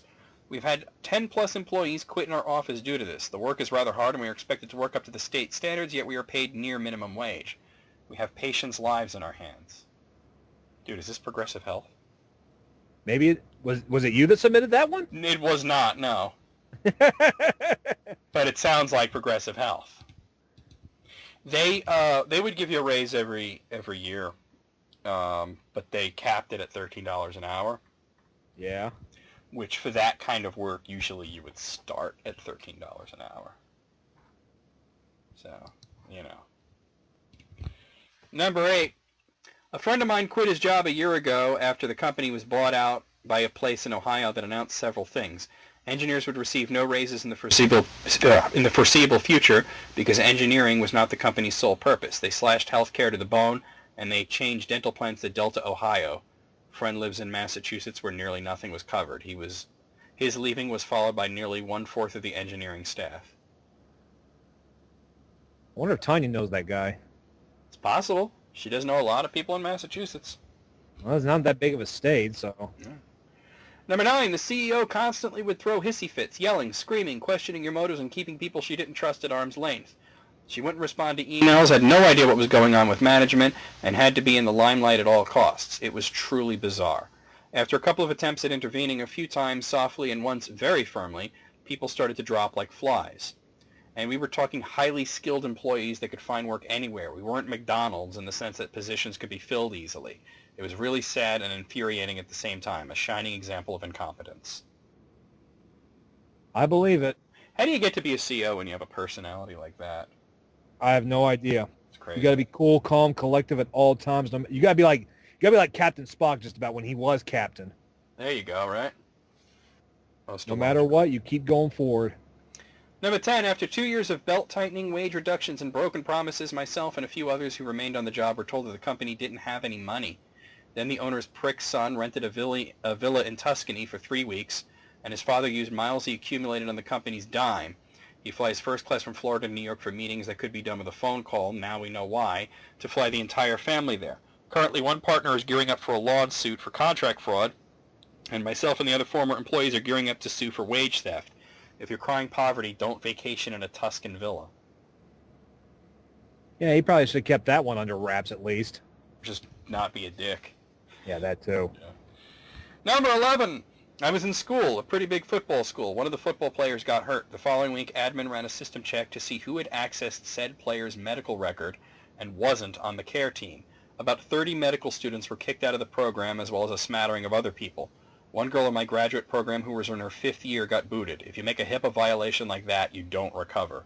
No other program is going to take you. You violate HIPAA, you pretty much buried your own hole. These are students, they've scuppered their career before it started. They have to rethink the whole thing now. They're never going to be in healthcare now. And let me tell you, when I was at Progressive, I saw HIPAA violations out the wazoo. Tell me you spoke up about them. Of course I did. Nothing ever got done about it. And they're still in business, ain't they? Yep. Shit. Number 12, our general manager was fired. Everyone loved him, and they brought in a new GM who took away ending times to shifts. We had to stay until he said we can go, while most of us were college students trying to schedule classes, and all of the employee perks. We even had to pay full price on $1 sub day. Everyone quit. There was only 2 of the same people working there 2 months later. Why ruin a... What, didn't I just get done talking about that? Yeah, I mean... Some guy comes in and fucks it all up. And... Yeah, it's crazy. You know, you fire the guy who's doing a great job, and then you hire this guy who's just going to be an asshole. And the dollar something, like, so obviously it's a sandwich shop. So you're not even giving the employees the same basic breaks that the customers get. Exactly. That's nuts. Number 13, our company was bought by a larger company. The sales and marketing team got a new boss. Within a week of the first meeting with the new boss, 75% of the team quit. No one outside the team knew why. A few months later, I met the new head of sales and marketing. He was weird. When one of the top sales guys put his 2 weeks' notice in, he was escorted off of company property within an hour. The next guy who resigned was told he had to work the rest of the week with no pay so he could transfer his accounts over. Someone in HR had to explain to him that slavery is illegal. You work for somebody, you better pay them. Oh, yeah, absolutely. Number 14, last year I briefly worked as a caterer. I only managed to work 3 gigs before I quit. The reason being that my boss tried to fit in 12 people into one minivan. He did this because he was charging everyone $10, so he benefited from it. At one point, we all decided that it was stupid and reckless for 12 people to be inside a minivan, especially since we were all sitting in the back. After arguing with him to get into the car, we still went to work. After that day, me and a bunch of other people decided never to work there again. Smart. Smart on them. Because that's a lot. I guarantee somebody was sitting there without a seatbelt on. All it takes is one wrong How many move on seatbelts could somebody there else's part. possibly be in a minivan? 10, 8, not 12. You're right. That's a safety hazard. Number 15, I worked at a fast food restaurant. One of the shift managers quit for personal reasons, so the regional manager had all the other shift managers cover the now open shifts. The shift managers were now working overtime and didn't want to. They gave the regional manager a deadline of a month to get a new shift manager. A month goes by and the shift managers confront the regional manager because there's been no replacement. Turns out he hasn't even posted a job listing yet. They were so livid that all of them quit on the same day. Now the regional manager had to take all of the shifts until he can hire new people, and he did a terrible job too. Normally 4 to 6 people were working at a time in our location because it wasn't dead slow, but it wasn't a hot spot. 6 usually only hitting for a few hour overlap during expected rushes. With him as manager, he expected 7 people to be working always. This meant he increased all of our hours as well and had no respect for the hours people usually worked. This caused another mass exodus of normal workers, including me, because I didn't want to work full-time while going to school. Can you imagine? I want to imagine that this shop is still there with this one guy working there. He's the only one. You there, Peyton? Yeah, I'm No, still there he here. is. Yeah. This is one guy, like you go to the thing and you say it, and there's this guy, and then he pulls up, and you pay him, and then you pull up to the next thing, and he goes and he makes your hamburger. Yeah. That's because everybody quit except for him. That's crazy. Number 16. In the early 90s, I worked for a large construction company in Florida. I was on the road crew. One of the machines we used was called a mixer. The objective of this machine was to mix up the subgrade of a road. It has giant teeth that spun super fast. Well, my crew had laid down the dirt, lime rock, and clay and now had to run the mixer over it. Well, someone set the blades too low and ripped an international fiber optic cable out of the ground. Ooh, Oh. that is not good. A clean cut would have been bad, but this cable was shredded beyond belief. It cost $100,000 per hour that this cable was down. Hold on a second. I think I got him. Oh, is that a bug? Mosquito. Yeah. Luckily, I wasn't at work that day. When I came in the next day, anyone who was even near the incident got fired. My whole crew was extinct. To put into perspective, the cable was fatter than your upper leg and composed of thousands of glass strands. Every strand had to be fused back together. It cost the company millions. Total, about 40 people were fired, and I was put on another crew. I can kind of see why that would happen. Well, that's absolute. I mean, you cost a company that amount of money. I mean, they got to get rid of you. Yeah, I mean, that's how I lost my job at Campbell's. You didn't shred a cable like that, did you? No, I was getting a pallet and my battery had died, and so they swapped it out. When they swapped it, it decided my forklift decided to reset, and it knocked a shit ton of product over, like almost $10,000 worth. No, that wasn't your fault though. But Well, technically it was because I was supposed to go and get a I should have replaced my battery earlier, but they were bitching at me because I was running too slow that day. I gotcha. Yeah, so I mean, I've been kind of bitter about that ever since. So I it's mean, kind this of was your back. fault and their fault. Yeah, but I mean, this was one of those. I was like 18 at the time, so Yeah. now look at me. I'm making like 10 times that amount I was making there. So this one's not numbered. There's number 16 and there's number 17, but there's one in between them that isn't numbered. So Oh, fun. weird, right? Number 16 and a half. I worked in the corporate headquarters for a large national retailer. After 20 years in business, the company was sold to an arrogant billionaire who put his son in charge, his first job after completing his MBA. The son decided to relocate headquarters 500 miles away, close to his daddy's headquarters. He gave us 30 days notice to move with no moving compensation or lose our jobs. Out of 300 employees, one moved. I had already been looking for a job. The writing was on the wall. I accepted a new position the day after the announcement and gave my 2 weeks' notice. My boss went ballistic, said, "What are we supposed to do? No one can fill your job here, and we won't have anyone until after we move. You're not a team player." Bonus, the company was out of business within 60 days after the move, 4 months after the acquisition. They had spent $50 million to buy it. Wah, wah, wah, wah. That sucks, but good on him for getting the hell out early. Number 17. Worked in a bar and a nightclub, restaurant by day, club by night. 5 bartenders behind the bar on any given Friday and Saturday, plus barbacks.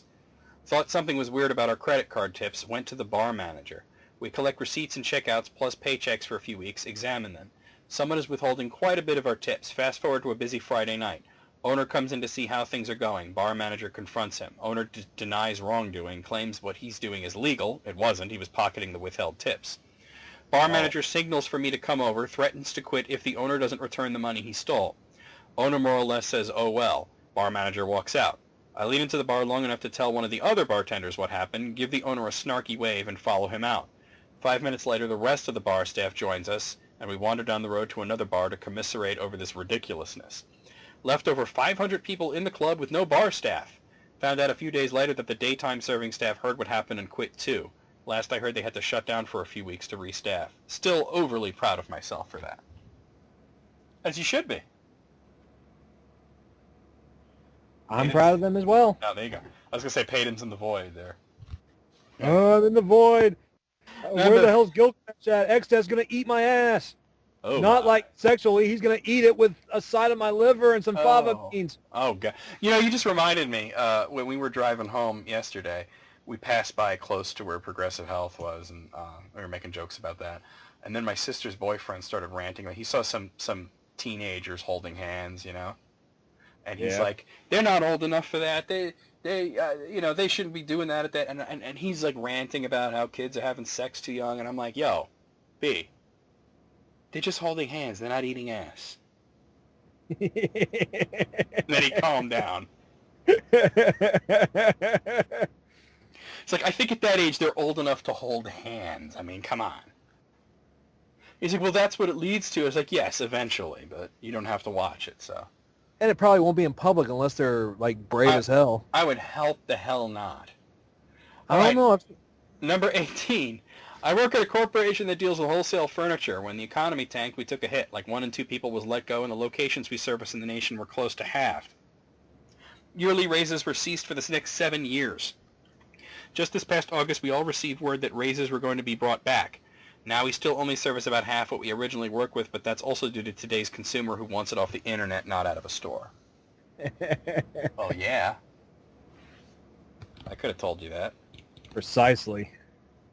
Number 19. At the summer of 2012, I was working at Boy Scout camp when one of the senior counselors who had worked at the camp for years, I think 5 to 7, came out as gay and was immediately fired by the council.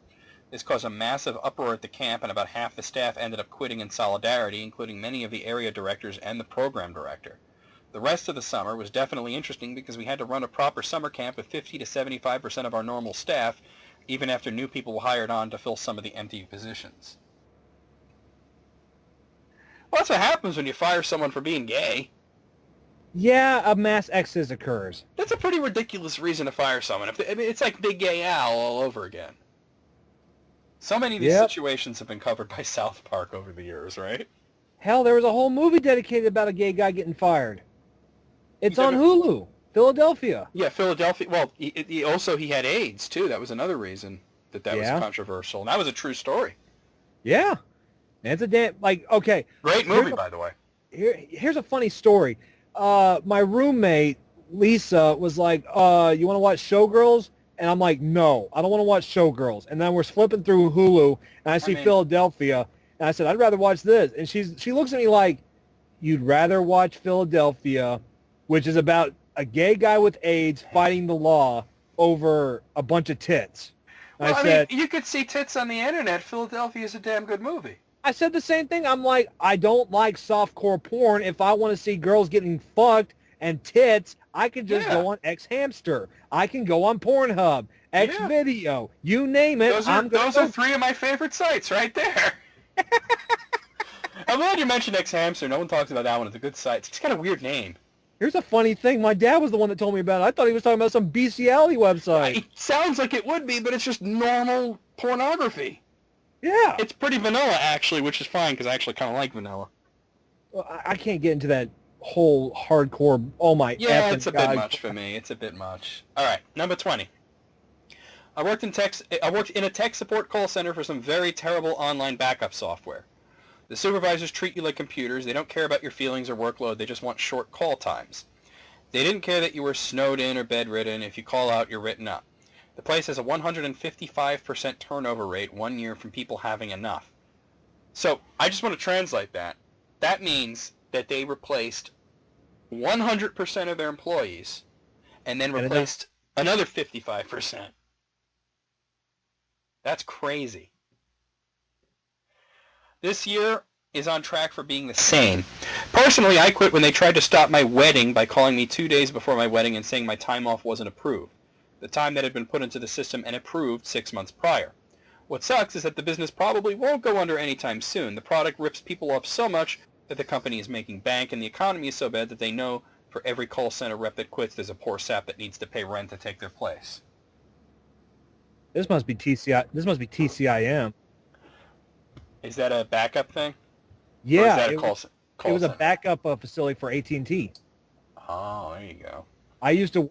I worked there alongside Campbell Soup. Wow. So can you confirm how horrible it was?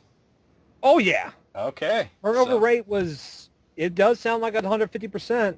Wow. And they'd write you up if you called in for any reason. I mean, I tell them because of your shit wages, I had no gas. And I had to choose between either Campbell Soup or this job, and I liked Campbell Soup more.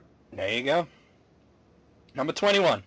My team of 5 was asked to replace a major piece of software that was critical to a large revenue-generating department in 11 months. Normal timeline for implementation is 18 to 24 months, and we were on the larger side of facilities going to this software. We were already understaffed, and over the next year we worked countless overtime hours, traveled to the software vendor for training many times, and got the project ready on time. They wrote God, but it's supposed to be God. Yeah. Go Live was a mess of 12 straight 16-plus hour days, but eventually we had the system in and stable, and it started to make the department better. The staff were promised bonuses for meeting the deadline and not slipping the date to be paid out from unused project funds.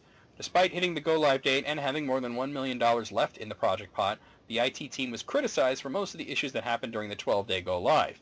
The team lead was dismissed and no bonuses were paid out. Within 3 months, 3 of the 4 remaining members left and all positions were still unfulfilled. The one who got fired got multiple job offers the same day, and the 3 who left all got multiple offers within a month of the project ending. The team lost 30 years of experience in a week simply because management wasn't willing to protect them. Ironically, the manager who threw the team lead under the bus was canned 6 weeks later. Wow. Womp, womp, womp, womp. That's what you get. All right, number 22. I worked at a locally owned pizza shop, and I can say a combination of poor management and me quitting caused the business to go under completely. When I worked there, this was years ago, I was maybe 15 to 16. I got paid $5.35 an hour. I worked every day after school, plus the rush nights, Thursday through Sunday, every week. I worked hard in there in a sweaty, hot, smelly environment to get things right and get it to the customers. I came in early on days when I didn't have school to make sauce, make dough, do kitchen prep, etc.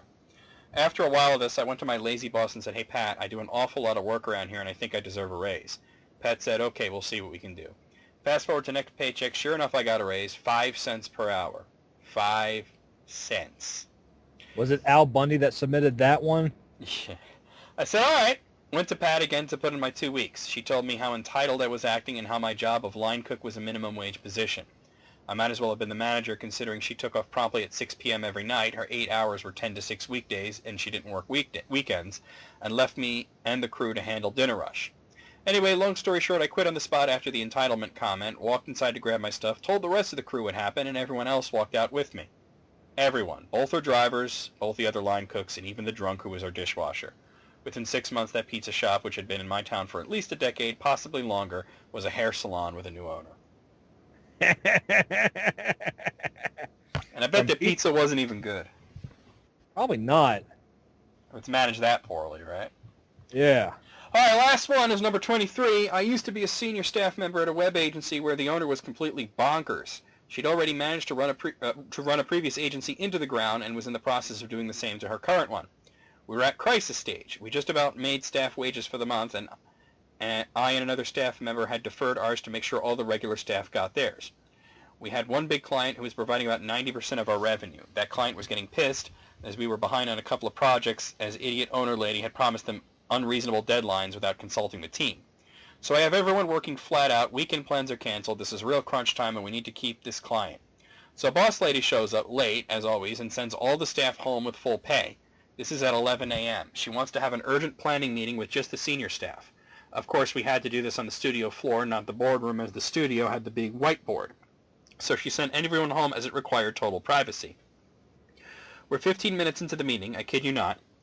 All she had currently written on the board was synergize, ideas, excitement, when she declared that, whoops, she'd forgotten she had a hair appointment and left. Oh, and as a parting gift, she asked the senior staff members to spend the rest of the day moving around the office furniture into a new layout, most of which was screwed to the floor, as she thought it would energize and mix things up when the guys came back to work the next day. As soon as she left, the entire senior management staff decided to quit. We checked the incomings for that month, made sure everyone got paid, and then resigned. 60% of the agency resigned on the same day. Wow. Hope that hair appointment was important. Yeah, right? She had to get her nails did. All right, well, I would say out of 23, but there was that one that wasn't numbered, so it's actually out of 24. What do you say, Peyton? They were all fucked up, but worth it. Yeah, well, that's the point of this, right? Except for the one where they had where they mass fired everyone for not wanting to relocate. That one was fucked up. They were all fucked up. But, yeah, what do you say out of 24? I'll say 23. I will agree with you on that. And with that being said, that is the List Critics, and join us later this month for List Critics 2, and next month for more List Critics. See ya! Can I pee now? No, you must not pee. Shit.